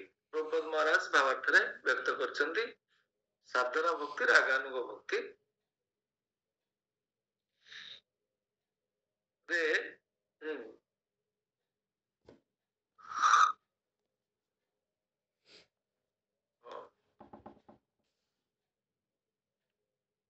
ଏ 9 ନମ୍ବର ଶ୍ଲୋକରେ ଭଗବାନ କଣ କଲେ? ଟିକେ ଗୁଣା କରିଦେଲେ। ଯଦି ତୁମେ ସେଇଭଳି ଭାବରେ ନିଜକୁ ପ୍ରସ୍ତୁତ କରିପାରୁନାହ, ସେଇଭଳି ଭାବରେ ଡିଟରମାଇଣ୍ଡ ନୁହଁ, ତୁମେ ସେଇଭଳି ଭାବରେ ତୁମର ସଂକଳ୍ପ ହେଇପାରୁନାହିଁ, ଦେଖନ୍ତୁ ଭଗବାନଙ୍କର କୃପାର ଅପାର ବାରିଧି ହେଲେ ଭଗବାନ କୃପାମୟ। ସେଠି କଣ କହିଲେ ସେ ଶ୍ଲୋକରେ? ପତ୍ରଂ ପୁଷ୍ପଂ ଫଲଂ ତ୍ୱୟଂ ନମେ ଭକ୍ତ ପ୍ରୟୋଜ। ପତ୍ରଂ ପୁଷ୍ପଂ ଫଲଂ ତ୍ୱୟଂ ନମେ ଭକ୍ତ ପ୍ରୟୋଜତି ତଦ ଅହଂ ଭକ୍ତି ଅପହୃତମ ସ୍ନାମି ପ୍ରୟତାତ୍ମନା। ମତେ ପତ୍ରଂ पुष्पं फलं तोयं এটা ক্রমান্বয়ে সজিয়ে দিଅନ୍ତୁ। ଫଳ ଫଳ ପତ୍ର ଫଳ ଫୁଲ ପତ୍ରଂ ପୁଷ୍ପଂ ଫଳ ଫୁଲ ପତ୍ର ତୋୟ ମାନେ ଜଳ ଏଇ କ୍ରମରେ ସଜେଇ ଦିଅନ୍ତୁ। ଦେଖନ୍ତୁ କେମିତି ଭଗବାନ ଚିପର କରିଦଉଛନ୍ତି। ମତେ ଗୋଟେ ଫଳଟେ ଦିଅ, ଯଦି ନ ଦେଇ ପାରୁଛ ଫୁଲଟେ ଦିଅ, ନ ଦେଇ ପାରୁଛ ପତ୍ରଟେ ବି ଦିଅ, ନାଇଁ ମୁଁ ଦେଇପାରିବିନି, ତାହେଲେ କଣ ଦିଅ? ଆରେ ଜଳ ମୁନ୍ଦା ଦିଅ, ସମସ୍ତେ ଦେଇପାରିବେ। ଜଳ ହଉ ଠିକ ଅଛି, ଦେଖିବା ଦେଇପାରିବା। ଏ କଣ ଭକ୍ତି କରିବା ପାଇଁ ଭଗବାନ ଆମକୁ ପ୍ରେରଣା ପ୍ରଦାନ କରୁଛନ୍ତି ନା ଜୀବର ବାସ୍ତବ ଇଚ୍ଛା ନାହିଁ? ଭକ୍ତିରେ ଭଗବାନ କେମିତି ସରଳ କରୁଛନ୍ତି ଦେଖିଲେ? କହିଲେ ମତେ ଜଳ ଟିକେ ବି ଦେଇଦେଲେ ମୁଁ ତୋକୁ ଭକ୍ତି ପୂର୍ଣ୍ଣ ହୃଦୟରେ, ତା ସହିତ ଭକ୍ତି ମିଶିକି ଥିବ, ଭକ୍ତି ଏଲିମେଣ୍ଟ ଥିବ। ତଦମ ଭକ୍ତି ଉପଭୂତମ ସ୍ନାନ ପ୍ରୟତାତ୍ମନ। ବିଦୁରଙ୍କ ଘରେ କଣ ଥିଲା କହିଲେ? କଦଳୀ ଚୋପା। କଦଳୀ ଚୋପା କିଏ ଖାଏ? ଆପଣ କଦଳୀ ଚୋପା ମୁଁ ଦେବି, ଘରକୁ ଡାକି ଖାଇବେ? କିଏ ଖାଇବ? କଦଳୀ ଚୋପା ଆପଣଙ୍କୁ ଡାକିଦେବେ, ଆପଣ ଡାକିବେ ଆପଣ ଘରକୁ ଆସନ୍ତୁ, ପ୍ରଭୁ ଆଜି ଆମ ଘରେ ନିମନ୍ତ୍ରଣ ଅଛି, ଆସନ୍ତୁ, ମୁଁ କଦଳୀ ଚୋପାଟା ଆପଣଙ୍କୁ ଦେବି। ଇଏ କି ଭକ୍ତ, କଦଳୀ ଚୋପା ମତେ ଖାଇବା ଡାକିଛି। କଣ କରିବ? ଆରେ କଦଳୀ ଚୋପା କଣ ମତେ ଦଉଛି? ମୁଁ କଣ ପଶୁ ନା କଣ? ଗୋଟେ ପଶୁ ଆପଣ ଦେଖିବେ, ଗାଈ ବା ଯୋଉ ଛେଳି ସବୁ ଅଛନ୍ତି ଗୋଡ, ସେମାନଙ୍କୁ ଚୋପା ଦେଲେ ସେ ଖାଇବେ? କୃଷ୍ଣ ଚୋପାଟା ଖାଉଛନ୍ତି ବିଦୁରଙ୍କ ଘରେ। ସେଠି ଯୁଧିଷ୍ଠିର ମହାରାଜ ନୁହନ୍ତି, ଦୁର୍ଯ୍ୟୋଧନ 64 ବ୍ୟଞ୍ଜନ ପ୍ରସ୍ତୁତ କରି ବନ ଡାକୁଥିଲା। ସେଠି ଭଗବାନ କହିଲେ ମୁଁ ତୁମ ଘରେ ଗ୍ରହଣ କରିବି ନାହିଁ, ମୁଁ ମୋର ସଖା ଘରେ ଗ୍ରହଣ କରିବି। ଗଙ୍ଗା ନଦୀର ତଟରେ ସେ ମତେ ଅପେକ୍ଷା କରିଛି, ଅନେକ ଦିନରୁ ନିମନ୍ତ୍ରଣ କରିଥିଲା, ତେଣୁ ମତେ ସମୟ ମିଳିଛି, ମୁଁ ସେଠିକି ଯିବି। ସେଠି କଦଳୀ ଚୋପା, ଏଠି 64 ବ୍ୟଞ୍ଜନ ଥିଲା। କଣ ସେଥିରେ? ଭକ୍ତିର ଭକ୍ତି। ତଦହଂ ଭକ୍ତି ଅପକୃତ ସ୍ନାମି ପ୍ରୟତାତ୍ମନ। ସେଠି ଭଗବାନ ସେ କଥା କହିଲେ, ଯଦି ତୁମେ ମନ ଏବଂ ବୁଦ୍ଧିକୁ ମୋ ସେବାରେ ସିଧାସଳଖ ଭାବରେ ନିୟୋଜିତ ନ କରି ପାରୁଛ, ଆଉ ଟିକେ କନସେସନ କରିଦେଲେ, ସହଜରେ କରିଦେଲେ, ତୁମେ କଣ କର? ଭକ୍ତି ଯୋଗରେ ସାଧନା ପ୍ରଣାଳୀ ଅଭ୍ୟାସ କର। ମନକୁ ମୋଟରେ ଏକାନ୍ତ ଭାବରେ ସ୍ଥିର କରି ନ ପାର, ମନକୁ ତୁମେ ସ୍ଥିର କରିପାରୁ ନାହ ମାନେ, ମନକୁ ସ୍ଥିର ମାନେ ଉତ୍କୃଷ୍ଟ ଭକ୍ତି। ମନ 3 ମିନିଟ ସମାଧିରେ ସ୍ଥିର ହେଲେ ତାକୁ ସମାଧି କୁହାଯାଏ। ସମାଧି ମାନେ ସେ ବ୍ରହ୍ମ ଜ୍ୟୋତି ପ୍ରାପ୍ତ ହେବେ, ଭଗବାନଙ୍କର ବ୍ରହ୍ମନ ସ୍ୱରୂପକୁ ପ୍ରାପ୍ତ ହେଲେ। 3 ମିନିଟ ଯଦି ଆପଣଙ୍କର ମନ ଭଗବାନଙ୍କ ସହିତ କେନ୍ଦ୍ରିତ ହେଲା, କିଏ 3 ମିନିଟ ମନକୁ କେନ୍ଦ୍ରିତ କରିପାରୁଛନ୍ତି ଏକ ସମୟରେ କହିଲେ? ଅସମ୍ଭବ। 3 ମିନିଟ କେନ୍ଦ୍ରିତ ହବନି।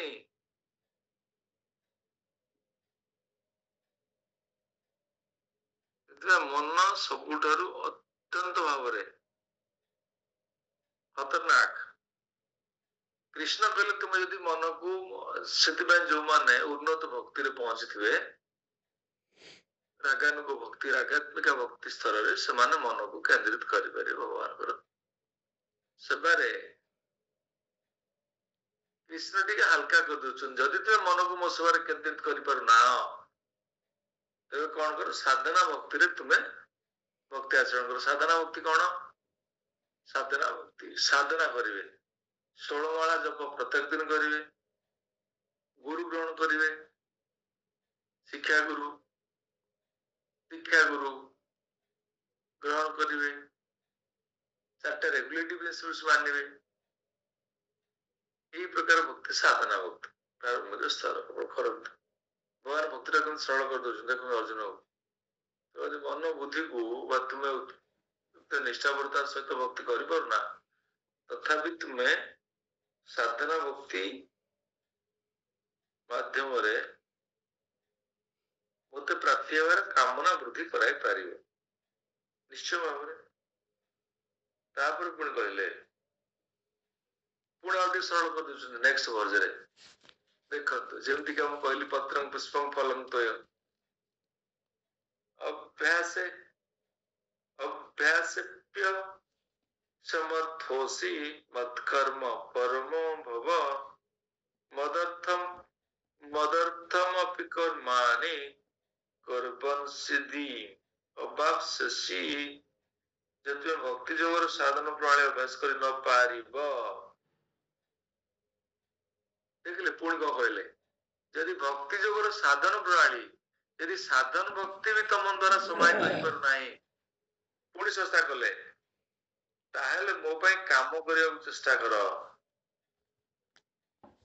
କାରଣ ମୋ ପାଇଁ କାମ କରିବା ଦ୍ୱାରା ତୁମେ ଠିକ ସ୍ତରକୁ ଆସିଯିବ। ଦେଖନ୍ତୁ, କର୍ମ କରିବାକୁ ଚେଷ୍ଟା କର। ମୋ ପାଇଁ କର୍ମ କର ମାନେ ମୋ ପାଇଁ କର୍ମ କର, ମୋ ସୁଖ ପାଇଁ କର୍ମ କର। ତୁମର କର୍ମ ଫଳକୁ ମୋତେ ହିଁ ପ୍ରଦାନ କର।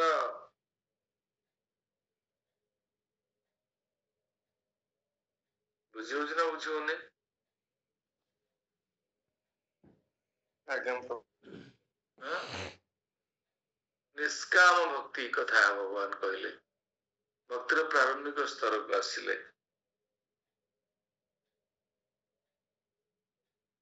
ଭକ୍ତିର ପ୍ରାରମ୍ଭିକ ସ୍ତର ନିଷ୍କାମ କର୍ମ। କର୍ମ ନିଷ୍କାମ କର୍ମ, ଯୋଉ କର୍ମର ଫଳରେ ମୋର ଆସକ୍ତି ନାହିଁ। ନିଷ୍କାମ କର୍ମ ପ୍ରାରମ୍ଭିକ ଭକ୍ତି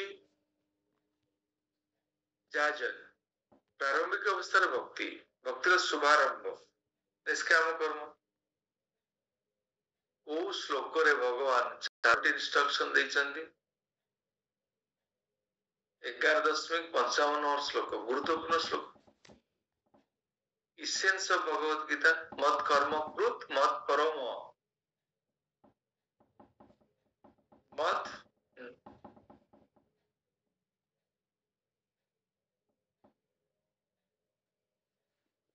तापर कौन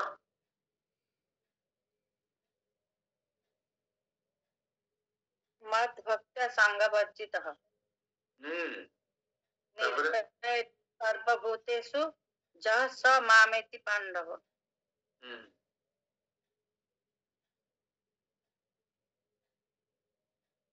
चारोटी इंस्ट्रक्शन देथिले सेही श्लोक रे गुरुत्वपूर्ण श्लोक 11 अध्याय रे मत कर्म कृत, मोबे कर्म कर, मत कर्म कृत।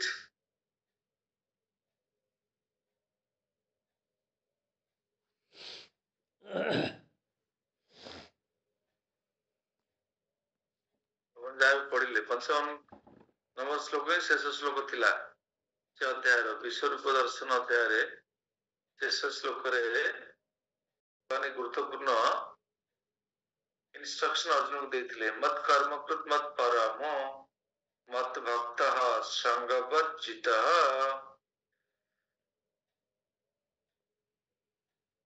कौन कौन सा इंस्ट्रक्शन? मत कर्म कृत मत परम मत भक्तः संगवर्जितः। कहथिले ना कहथिले?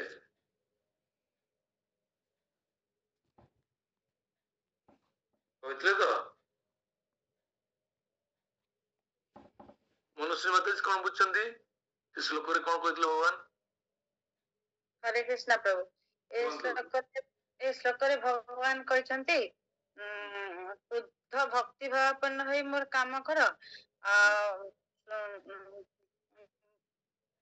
निष्काम भावे कर्म कर, कौन से कर्म फल आशा रख नहीं, मो प्रति समर्पित होइके कर्म कर, दोष युक्त प्रक्रिया रे मुक्त होई कर्म करि थाओ, जीवन रे प्रत्येक लक्ष्य मो पर्यंत पहुंची था। हां ना 11.55 रे केतडा इंस्ट्रक्शन भगवान देथिले? 4टा इंस्ट्रक्शन देथिले। प्रथमटा हैला मत भक्तः, आज्ञा मत कर्म कृत मत भक्त कहनाती ମୋ ସମ୍ବନ୍ଧୀୟ ହଁ ତାପରେ ତାପରେ ମୋ ସେବାରେ ମତ ଭକ୍ତ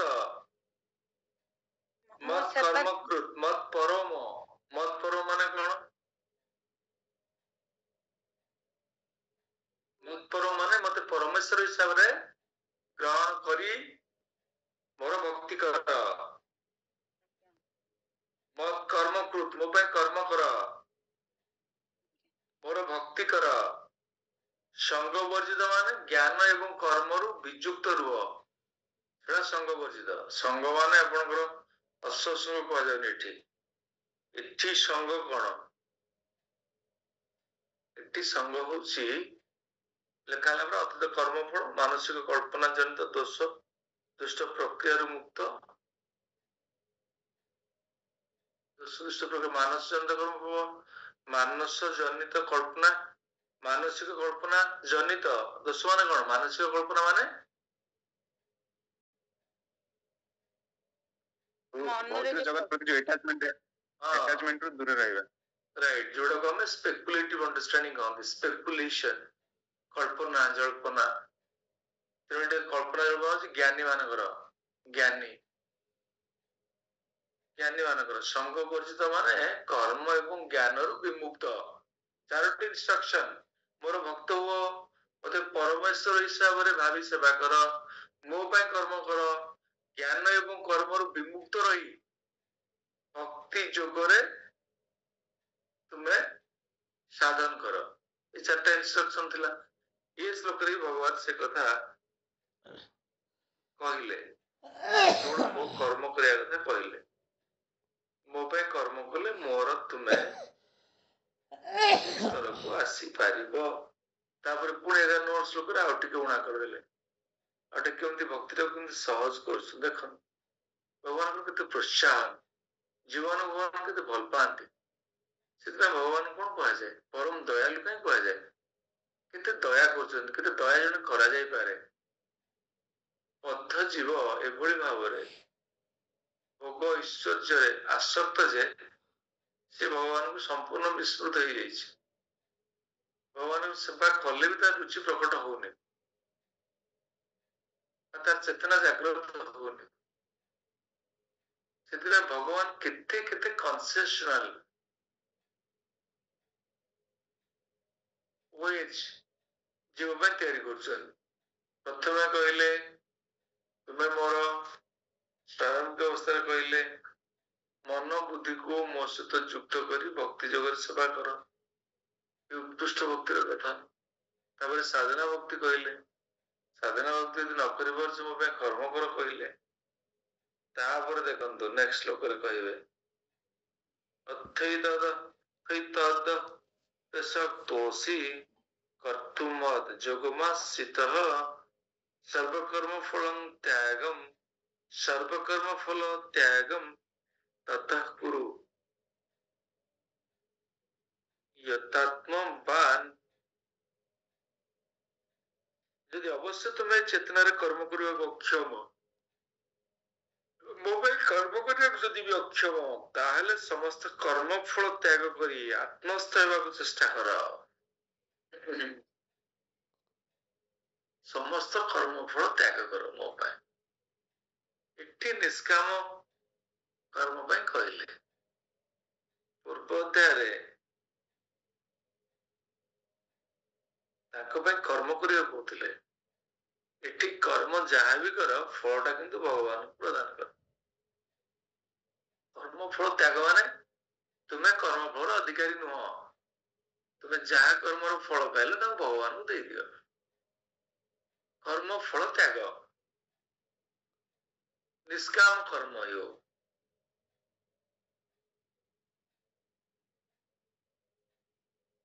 ପୂର୍ବରେ କଣ କୁହାଯାଇଥିଲା?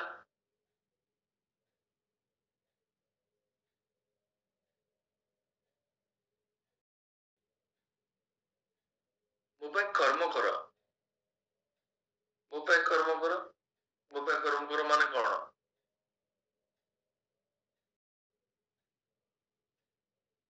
ବୁଝିପାରିଲେ କି ନାଇଁ? ମୋ ପାଇଁ କର୍ମ କର, ମନ୍ଦିର ମାର୍ଜନା କର, ପ୍ରିଚିଂ କର, ବିଗ୍ରହ ସେବା କର, डिस्ट्रीब्यूशन कर ये मो डायरेक्टली सब कर्म बुक डिस्ट्रीब्यूशन कले फल कौन बुक डिस्ट्रीब्यूशन आप कृष्ण कले कृष्ण मंदिर आप बही नहीं बांटिले जहाँ डिस्ट्रीब्यूशन पैसा आने मंदिर देले तो कृष्ण कर्म थिला तापरे कहले तुम निज कर्म गुड़ाक जहाँ तुम्हें करुच मोर जो कर्म नुहे से जहाँ फल पाच मत दे दियो दीटा श्लोक अंतर बुझंतु निष्काम कर्म योग एवं कर्मयोग प्रभेद कौन कर्म मान योग मान मो कर्म कर निष्काम कर्म मान जो कर्म करुच तार फलटा मत प्रदान कर बुझिपारे ना कार सन्देह रहा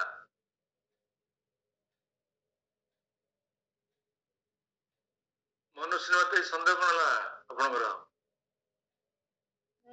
नहीं प्रभु भगवान मान मंदिर भगवान जहाँ जहाँ कर्म सब निर्गण कर जो कर्म आप कर भगवान सीधा सड़क कर्म फूल गुंथुंट विग्रह सेवा कर प्रसाद प्रस्तुत करिचिंग कर डिस्ट्रीब्यूशन कर भगवान आप बाहर आउ किसी काम कर गोटे कंट्राक्टर बाहर भगवान कर्म से नुहे आप किसी अर्थ पाइले ताकू भगवान सेवारे लगे भगवान कहले कर्म फल को मत प्रदान कर ताहले भी आपण समय क्रम भगवान को पाई पारिबे 12 नंबर रे कहले यदि तुम्हें ताहा भी अभ्यास न करि पारो देखंतु कोणे श्रेय ही ज्ञानम अभ्यास ज्ञान ज्ञान विशिष्यते ध्यानात् कर्म फल त्याग त्यागा शांति अनंतरम जब तुम्हें अभ्यास न कर पार तब ज्ञान साधना निजक नियोजित कर उस ज्ञान ठारू ध्यान उत्तम एवं ध्यान ठारू कर्म फल त्याग उत्तम कारण ये प्रकार त्याग द्वारा व्यक्ति मानसिक शांति लाभ करे भगवान कौन कले भक्तिर कौन कले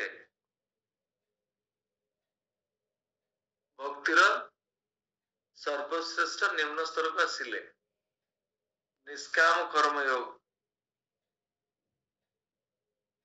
भक्तिर निम्न स्तर हेले भी ता काटर श्रेष्ठ ज्ञान ठारू श्रेष्ठ ना नहीं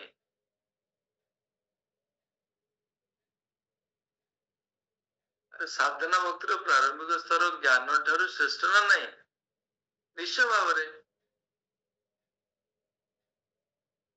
आउटे तल घुसले भगवान ठीक अच्छे भक्तिर प्रारंभिक स्तर तुम पहुंच पारुन कर्म भी कर कर्म फल त्याग भी कर तेबे तुम्हें ज्ञान साधना कर ज्ञानी मान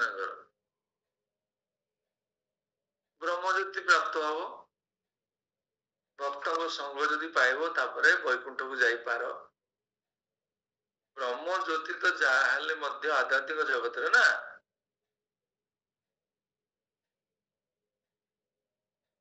अवश्य दी प्रकार आप बुझे भक्ति जीवन आत्महत्या कह जाए भक्त केवे तो कामना करेनि किंतु भिन्न अर्थ रे विचार कले जेहेतु भौतिक जगत रु आपण निजको सुरक्षित रखी पारले भौतिक जगत रु कौन कले निजको आपण उदार करदेले आध्यात्मिक जगत को चली गले ए दृष्टि को आजीव समय क्रम भक्त संग कले भगवान को प्राप्त हो पार तुम यदि भक्ति भी कर पारना सरल भक्ति भी कर पारना प्राथमिक स्तर भक्ति भी कर पारना ज्ञान साधना निजक नियोजित कर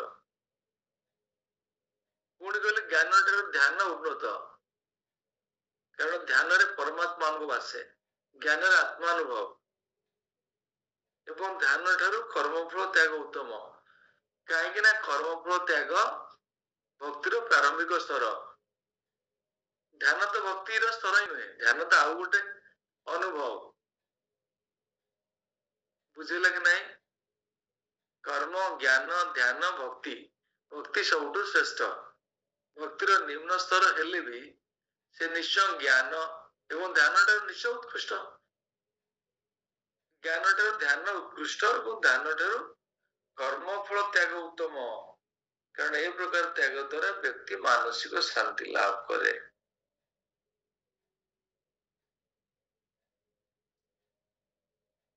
ତେର ଚଉଦରେ କହିଲେ, 13-14 କଣ କୁହାଗଲା?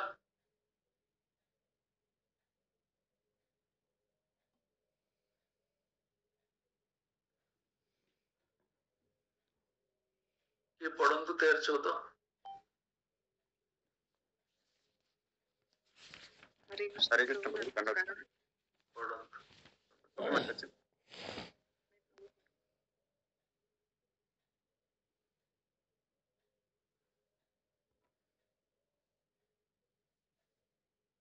प्रणाम माताजी। हरे कृष्ण। अद्वेष्टा सर्वभूतानां मैत्रः करुण एव च निर्ममो निरहङ्कारः समदुःखः सुखः क्षमी सन्तुष्टः सततं योगी जतात्मा दृढनिश्चयः मयंपित मनोबुद्धि जो मद्भक्तः स मे प्रियः।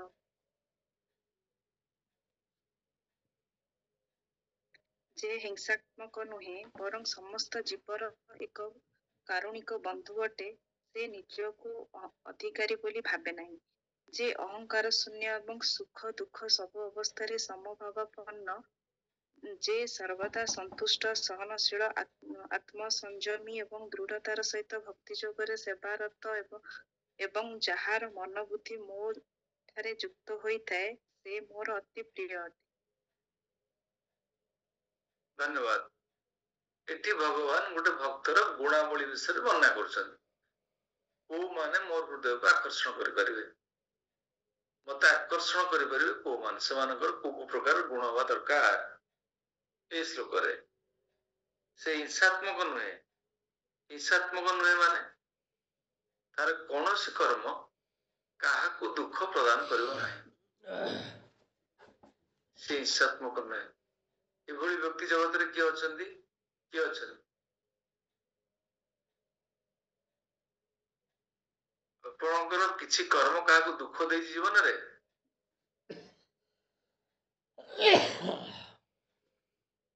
कार देनी कहले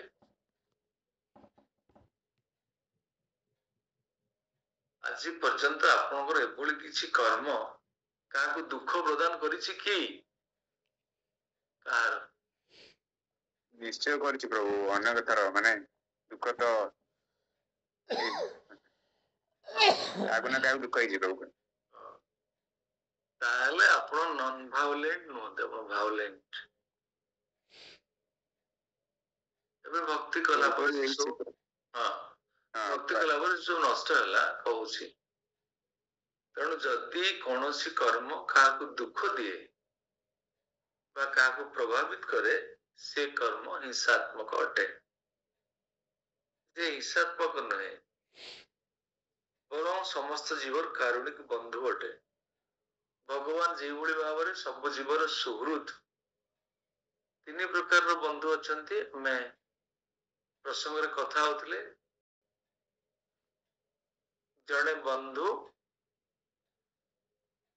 बंधु जड़े होचंती मित्र, मित्र माने सामाजिक बंधु।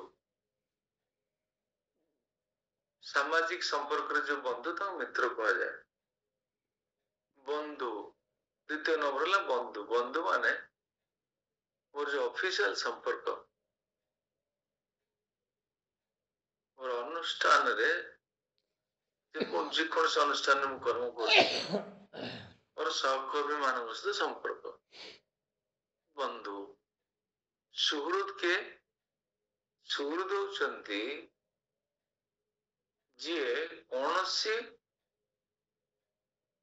बिना स्वार्थ रे कौन सी स्वार्थ न थाई जो माने संपर्क रे बंधा हुंती से होचंती सुहृद। सेतिबे भगवान जीवर सुहृद कौन, भगवान जीव सहित कौन सी स्वार्थ रखते ना। କୌଣସି ସର୍ତ୍ତ ରଖନ୍ତି ନାହିଁ। କଣ ସର୍ତ୍ତ ରଖନ୍ତି ନାହିଁ? କୌଣସି ସର୍ତ୍ତ ରଖନ୍ତି ନାହିଁ। ତୁମେ ଥରେ ମତେ ସେବା କରିଛ ମାନେ ତୁମେ ମୋର ତାପରେ ସେବା କର କି ନ କର, ମୁଁ ତୁମକୁ କେବେ ଆଉ ଛାଡ଼ିବି ନାହିଁ।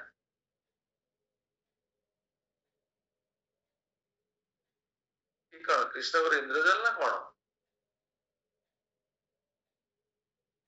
ଆପଣ ଥରେ କୃଷ୍ଣ ଭକ୍ତିକୁ ସ୍ୱୀକାର କରିଛନ୍ତି ମାନେ ଭଗବାନ ଆପଣଙ୍କୁ ଭୁଲିବେ ନାହିଁ, ଭଗବାନ ସେବା କରିବେ। ଜଗତରେ କିଏ ଏଭଳି ବ୍ୟକ୍ତି ଅଛନ୍ତି? ଆପଣ ତା ସହିତ ସମ୍ପର୍କ ପ୍ରସ୍ତୁତ କରିଥିଲେ, ତାପରେ ସମ୍ପର୍କକୁ ଉନ୍ମୁକ୍ତ ରଖିଲେ ନାହିଁ, ସିଏ ଆପଣଙ୍କ ସହିତ ପୁଣି ସମ୍ପର୍କରେ ସମ୍ବନ୍ଧିତ ହେବେ ନାହିଁ, ହେବେ ନା ହେବେ ନାହିଁ? ହେବେ ନାହିଁ। ଭୁଲିଯିବାର ସମ୍ଭାବନା ଅଛି। କାହିଁ ଆପଣ ସମ୍ପର୍କରେ ବାନ୍ଧି ହେବେ?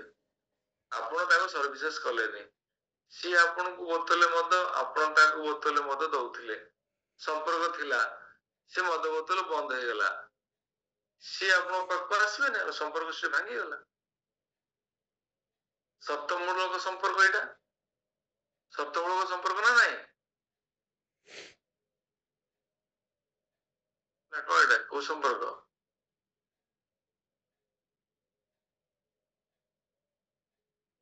ସପ୍ତମୂଳକ ସମ୍ପର୍କ।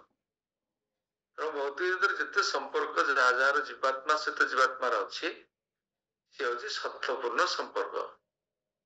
କିନ୍ତୁ କୃଷ୍ଣଙ୍କ ସହିତ ଜୀବର ଯୋଉ ସମ୍ବନ୍ଧ, ସେଥିରେ କିଛି ସତ୍ୟ ନଥାଏ, ନିଃସର୍ତ୍ତ ସମ୍ପର୍କ। ସୁହୃଦ ଶବ୍ଦ ସେଠି ପ୍ରଯୁଜ୍ୟ। ସେଇଭଳି ସମ୍ପର୍କ ବା ବନ୍ଧୁତାକୁ ସୁହୃଦ କୁହାଯାଏ। ସେଥିପାଇଁ କୃଷ୍ଣ ସମସ୍ତଙ୍କର ସୁହୃଦ, କାରୁଣିକ ବନ୍ଧୁ। ସେଭଳି ଭଗବାନଙ୍କର ଭକ୍ତ ବି ସବୁ ଜୀବର କାରୁଣିକ ବନ୍ଧୁ। ସେଥିପାଇଁ ଆମମାନଙ୍କୁ ଜୀବ ହତ୍ୟା ନ କରିବା ପାଇଁ କୁହାଯାଇଛି, ପଶୁ ମାଂସ ଭକ୍ଷଣ କରିବା ପାଇଁ ମନା କରାଯାଇଛି। ନିଜକୁ ଅଧିକାରୀ ବୋଲି ଭାବେ ନାହିଁ। ସବୁ ସମ୍ପତ୍ତି ଭଗବାନଙ୍କର, ମୁଁ ସବୁକୁ ଭଗବାନଙ୍କ ସେବାରେ ନିୟୋଜିତ କରିବି, ମୁଁ ଏହାର ପ୍ରୋପ୍ରାଇଟର ନୁହେଁ। ଏହାର ପ୍ରୋପ୍ରାଇଟର କିଏ? ହିରଣ୍ୟକଶ୍ୟପ କହିଲା ମୁଁ ପ୍ରୋପ୍ରାଇଟର ହେବି। ଭଗବାନ କିଏ ମୁଁ ଜାଣିନି, ମୁଁ ପ୍ରୋପ୍ରାଇଟର,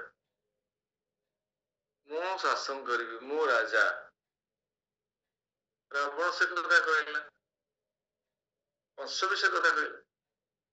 ଆପଣ ଭଗବାନ ଠାରୁ ବହିର୍ଭୂତ ହେଲେ ଆପଣଙ୍କ ପ୍ରୋପ୍ରାଇଟରସିପ ପଳେଇ ଆସିବ। ଆପଣ ଯୋଉ ପର୍ଯ୍ୟନ୍ତ ନିଜକୁ ଭଗବାନଙ୍କର କହୁଥିବେ, ଆପଣଙ୍କ ସମ୍ପତ୍ତି ସବୁ ହିଁ ଭଗବାନଙ୍କର। ଆପଣଙ୍କର ନିଜସ୍ୱ ପ୍ରଭାବ କାହିଁ ଆସିବ? ମୁଁ ଭଗବାନଙ୍କର ଭକ୍ତି କରୁଛି, ମୁଁ ଯୋଉ ଘରେ ରହୁଛି ସିଏ ଭଗବାନଙ୍କର ସ୍ଥାନ, ଭଗବାନ ଅଛନ୍ତି ସେ ଘରେ। ମୁଁ ତ ଭଗବାନଙ୍କୁ ସ୍ଥାପନା କରିଛି, ମୁଁ ଭକ୍ତି କରୁଛି, ଭଗବାନଙ୍କୁ ସ୍ଥାପନା କରିବି।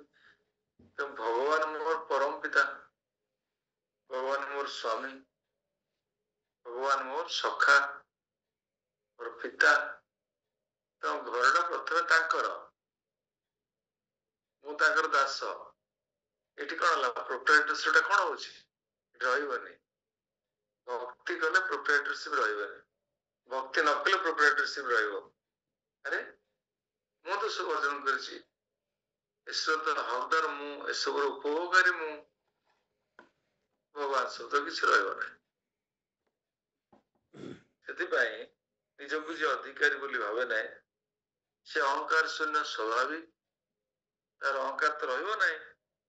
ଏବଂ ସୁଖ ଦୁଃଖ ସବୁ ଅବସ୍ଥାରେ ସମଭାବାପନ୍ନ। କାହିଁକି?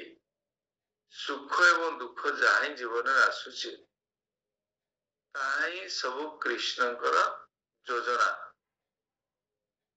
ତେଣୁ ମୋର ଦୁଃଖ ହବାର କିଛି କାରଣ ହିଁ ନାହିଁ। ଯେ ସର୍ବଦା ସନ୍ତୁଷ୍ଟ, ସେଲ୍ଫ କଣ୍ଟେଣ୍ଟେଡ। କେମିତି ସନ୍ତୁଷ୍ଟ ହେବେ ଆପଣ? କେମିତି? ଯାହା ମତେ ଭଗବାନ ପ୍ରଦାନ କରିଛନ୍ତି, ମୋର ପୂର୍ବଜନ୍ମର କର୍ମ ଫଳର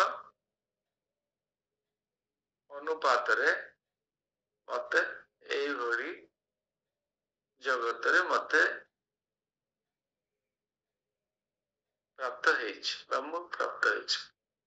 ବ୍ରହ୍ମା ଗୋଟେ ପ୍ରାର୍ଥନାରେ ଭଗବାନଙ୍କୁ କହୁଛନ୍ତି। ଏଇ ଶ୍ଲୋକ ବୁଝିବା ପାଇଁ ସେ ଶ୍ଲୋକଟି କଣ କହିପାରିବେ?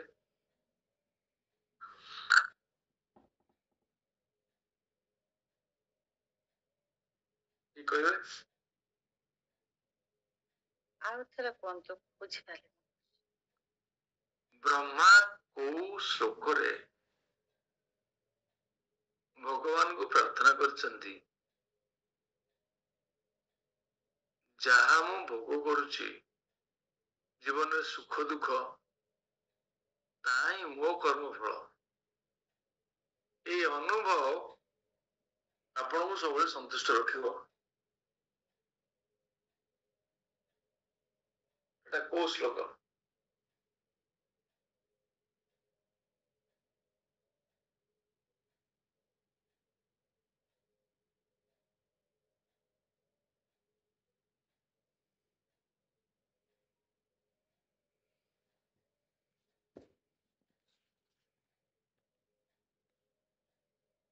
अनुकंपार्थम सुसमीक्षमान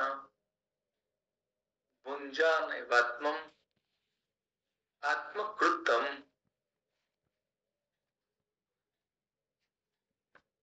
तद्भाग वपुर विदधान नमस्ते सदाय भाग मुक्ति पददाय भाग। कौन ब्रह्मा कहले, हे भगवान ମୁଁ ଆପଣଙ୍କର ବିନା କୃପାରେ ଜୀବନ ଧାରଣ କରିପାରିବି ନାହିଁ। ମୁଁ ଆଜି ମୋ ଜୀବନରେ ଯାହା ଦୁଃଖ ବା ସୁଖ ଭୋଗ କରୁଛି ତାହା ମୋ ଦ୍ୱାରା ଅର୍ଜିତ ପୂର୍ବ ଜନ୍ମର କର୍ମଫଳ।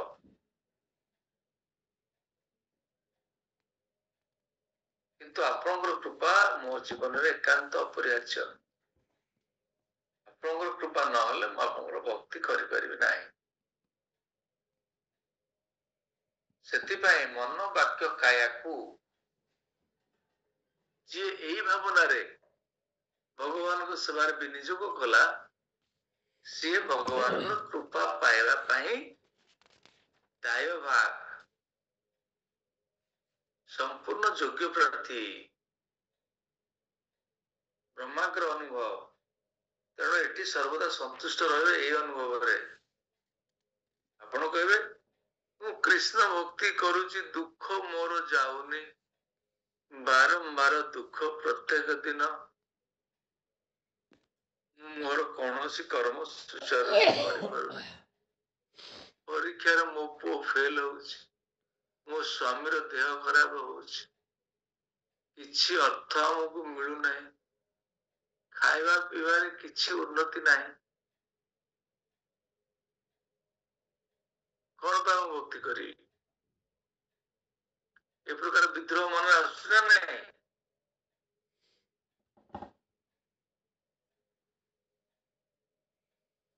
ଆସୁଛି।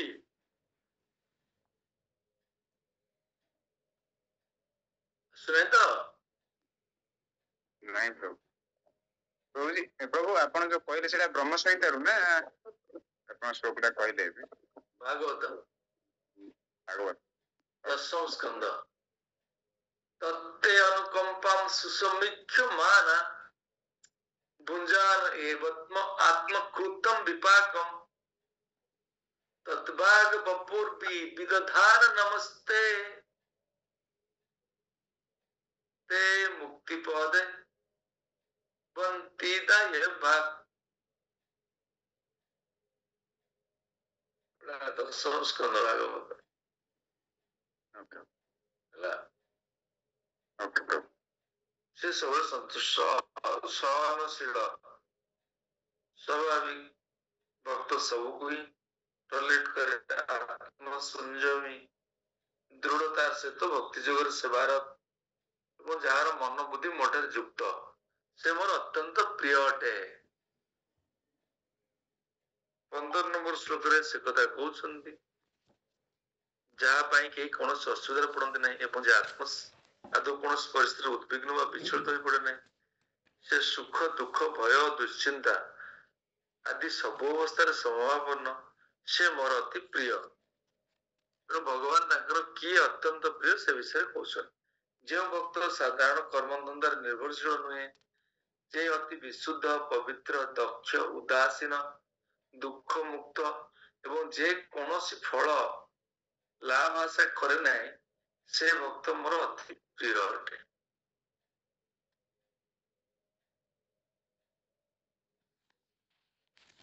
ପୁଣି କହିଲେ, ଯେ ଆନନ୍ଦିତ ହୁଏ ନାହିଁ, ଦୁଃଖିତ ହୁଏ ନାହିଁ, ଯେ ବିଷାଦିତ ହୁଏ ନାହିଁ, କି କୌଣସି ପ୍ରକାର କାମନା ପୋଷଣ କରେ ନାହିଁ ଏବଂ ଯେ ଶୁଭାଶୁଭ ଉଭୟକୁ ପରିତ୍ୟାଗ କରେ, ସେ ମୋର ଅତ୍ୟନ୍ତ ପ୍ରିୟ।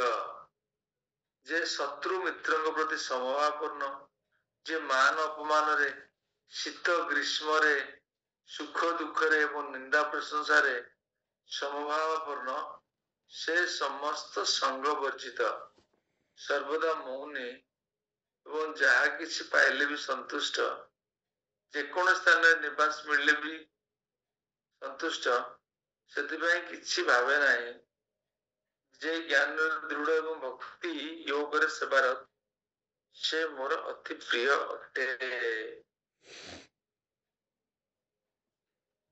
ପୁଣି ଶେଷ ଶ୍ଲୋକରେ କହିଲେ, ये तु धर्मामृतम् इदम् यथोक्तं पर्युपास्यते श्रद्धानमत्परम्मा भक्त्यास्तेऽतीव मे प्रियः। जे ଏ ଅକ୍ଷୟ ଭକ୍ତି ଯୋଗ ମାର୍ଗକୁ ଅନୁସରଣ କରେ ଏବଂ ଯେ ପୂର୍ଣ୍ଣ ବିଶ୍ୱାସ ଏବଂ ଶ୍ରଦ୍ଧା ସହ ମତେ ପରମ ଲକ୍ଷ୍ୟ ବୋଲି ଗ୍ରହଣ କରି ସେବାରତ ହୁଏ, ସେ ମୋର ଅତ୍ୟନ୍ତ ପ୍ରିୟ ଅଟେ।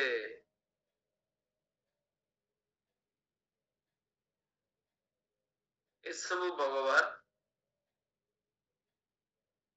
ତାଙ୍କର ଭକ୍ତର ଗୁଣାବଳୀକୁ ବର୍ଣ୍ଣନା କରୁଛନ୍ତି। ସେ କାହାର ଅତ୍ୟନ୍ତ ପ୍ରିୟତମ ହୋଇପାରିବେ। ଏଇ ସବୁ ଶ୍ଲୋକ ମାନଙ୍କରେ ଯୋଉ ଯୋଉ ଲକ୍ଷଣ ମାନ ସବୁ ଆପଣ ଦେଖିଲେ, ସେଗୁଡିକ ଭଗବାନଙ୍କର ଆକର୍ଷଣୀୟ। ଭଗବାନ ତା ଦ୍ୱାରା ପ୍ରସନ୍ନ ହୁଅନ୍ତି ଏବଂ ସେଇ ଭକ୍ତ ମାନଙ୍କୁ ଭଗବାନ ପ୍ରଦାନ କରନ୍ତି। ଏତେ ଶ୍ଲୋକରେ ଭଗବାନ ସେ ମୋର ପ୍ରିୟ କଥା କହିଲେ। ତେଣୁ ଭକ୍ତ ଭଗବାନଙ୍କର ପ୍ରିୟ। ଆପଣଙ୍କର ପ୍ରଶ୍ନ ଆସିବ 5 ନମ୍ବର, ଭଗବାନ କାହାର ପ୍ରିୟ? ଭଗବାନ କେଉଁ ମାନଙ୍କୁ ନିଜର ପ୍ରିୟ କରନ୍ତି? କଣ ଲେଖିବେ? 5ଟା ପଏଣ୍ଟ ଲେଖିବେ। ଅନେକ ପଏଣ୍ଟ ଅଛି। ଆପଣଙ୍କ ଏକ୍ସାମିନେସନ ଏଇ ପ୍ରଶ୍ନ ଆସିବ।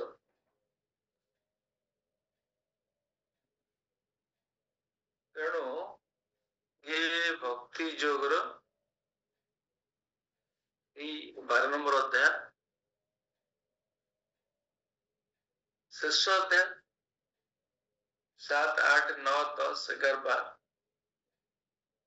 ଏବଂ ଗୁରୁତ୍ୱପୂର୍ଣ୍ଣ ଅଧ୍ୟାୟ। ଏ ଅଧ୍ୟାୟରେ ଭଗବାନ ଶେଷରେ ପ୍ରକାଶ କଲେ ଏଇ ମାନେ ମୋର ପ୍ରିୟ। ତେଣୁ ସେସବୁ ଗୁଣକୁ ଆପଣ ମାନେ ଧ୍ୟାନର ସହିତ ଅଧ୍ୟୟନ କରିବେ ଏବଂ ପରୀକ୍ଷାରେ ସେଭଳି ପ୍ରଶ୍ନର ଉତ୍ତର ସହଜରେ ଦେଇପାରିବେ। ଆଜି ଭକ୍ତି ଯୋଗର ଏହି ଶେଷ ଅଧ୍ୟାୟ ଆମର ସମାପ୍ତ ହେଇଛନ୍ତି। ଏହାପରେ ଆପଣମାନଙ୍କର ପରୀକ୍ଷା କରାଯିବ, ସିବିଆଇ ଏକ୍ସାମିନେସନ। ତାପରେ ଓବିଏ ଏବଂ ଭିଏମଏ ଆସେସମେଣ୍ଟସ ଗୁଡାକ କିଛି କିଛି ଭକ୍ତଙ୍କର ଆସିଛି, ପୂର୍ଣ୍ଣ ମାତ୍ରାରେ ଆସିନାହିଁ। ତା ପାଇଁ ଆପଣ ସଚେତନ ହେବେ। ଏ ପରୀକ୍ଷାରେ ସବୁର ଆପଣ ଓବିଏ ଯୋଉମାନେ ଦେଇନାହାନ୍ତି ସିବିଏ ସେମାନେ ଦେଇପାରିବେ। ପୂର୍ବ ସିବିଏ ଯୋଉମାନେ ଦେଇନାହାନ୍ତି ସେମାନଙ୍କ ପାଇଁ ଗୋଟେ ପରୀକ୍ଷାର ବ୍ୟବସ୍ଥା କରାଯିବ। ବିଷ୍ଣୁ ମାତାଜୀ ମୁଁ କହିଥିଲି ସେମାନେ ତାକୁ କମ୍ପ୍ଲିଟ କରିବେ।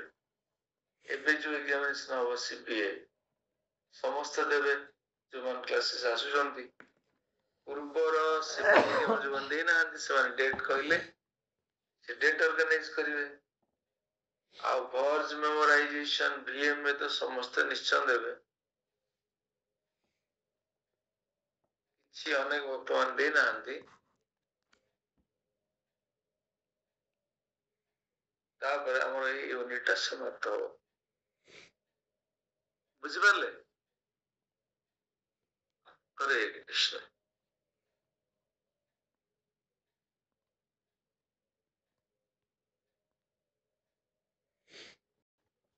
बुझि पारले कार सुंदर रहला आज्ञा प्रभु। बुझि पारले कृष्ण रो ठीक बुझिले बुझिली प्रभु आमर वृंदावन जो जीवा से क्लास बंद रही तो वृंदावन केबे बारिवे हम जाऊ 8 तारीख आप वृंदावन जाते हां आसिले हमर परीक्षा करिवा आज्ञा असाइनमेंट दे दो आज्ञा असाइनमेंट दे दो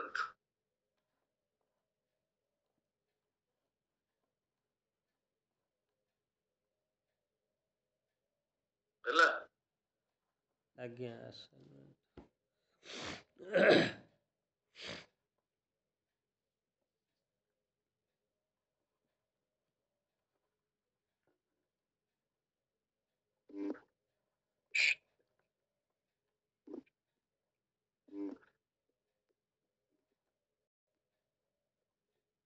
ठीक है साले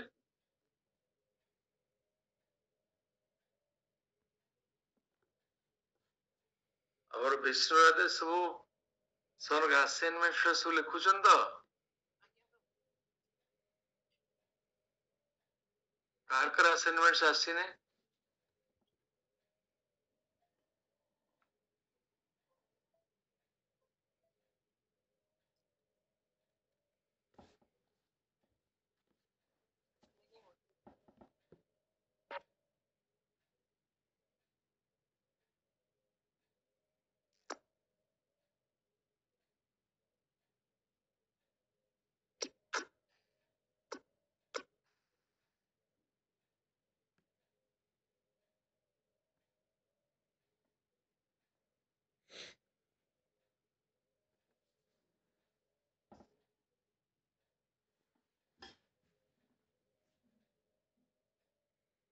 ये में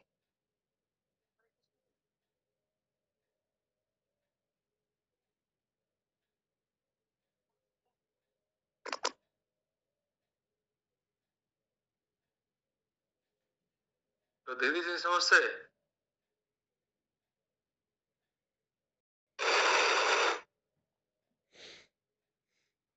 सब आम हिसाब किताब सब रही माता जी पाखे समस्त भीम में दीदी जी ना देना दे नहीं प्रभु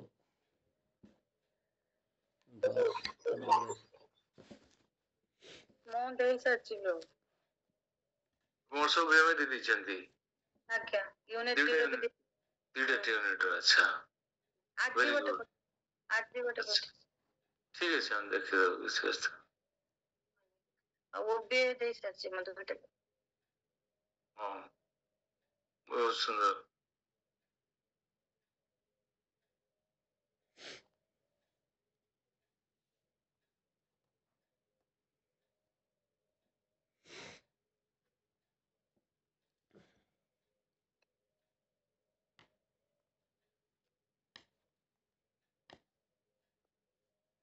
आपको कौन देना है सब मैं देवे कौन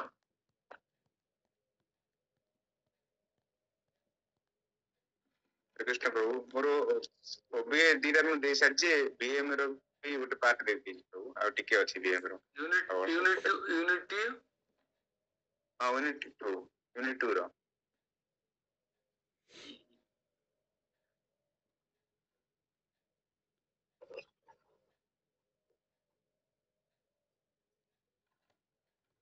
ठीक अच्छे जो देना है दे दिंतु शीघ्र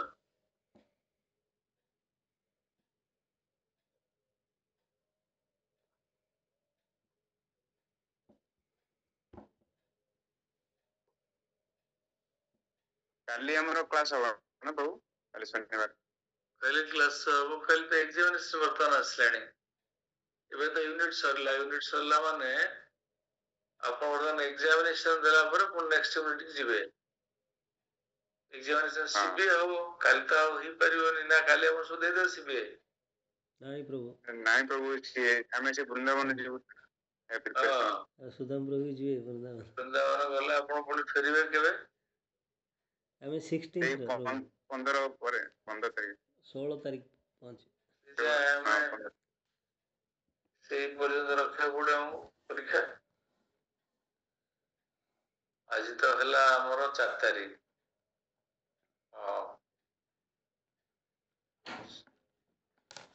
ସେ ପରୀକ୍ଷା ରଖାଯିବ ଆଉ କଣ କରିବା, ନା କଣ କହୁଛନ୍ତି ସମସ୍ତେ? ଆସିଲା ପରେ ପ୍ରଭୁ, ଆଜ୍ଞା। ହଁ ପ୍ରଭୁ। ହରେ କୃଷ୍ଣ। ମୁଁ 18 ତାରିଖ ଫେରିବି। ଏବେ ଫେରିବେ ଆପଣ? 18 ତାରିଖ। ଫେରୁଛନ୍ତି କାହିଁକି? ଆପଣ ତ ବୃନ୍ଦାବନ ସେଠି ଆବାସ ସ୍ଥଳୀ କରିଦେ। ମାତାଜୀ ଯାଉଛନ୍ତି।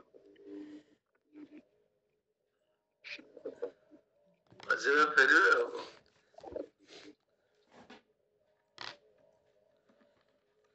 ମୁଁ ତ ସବୁ ବିଏମଏ ଓବିଏ ଦେଇ ଦେଇଛି, ଖାଲି ଏକ୍ସାମ ଦେବି ଆଉ। ହଉ ଠିକ ଅଛି। 18 ତାରିଖ ପରେ ଟିକେ ରଖିବେ। ଠିକ ଅଛି। ଅନ୍ୟମାନେ ସବୁ ଦେଇଦିଅନ୍ତୁ ଯୋଉମାନେ ଦେଇନାହାନ୍ତି। ଜୟ ଶ୍ରୀ ପ୍ରଭୁପାଦ କି ଜୟ। ସମବେତ ଭକ୍ତବୃନ୍ଦ କି ଜୟ। ଜୟ ଗୌର।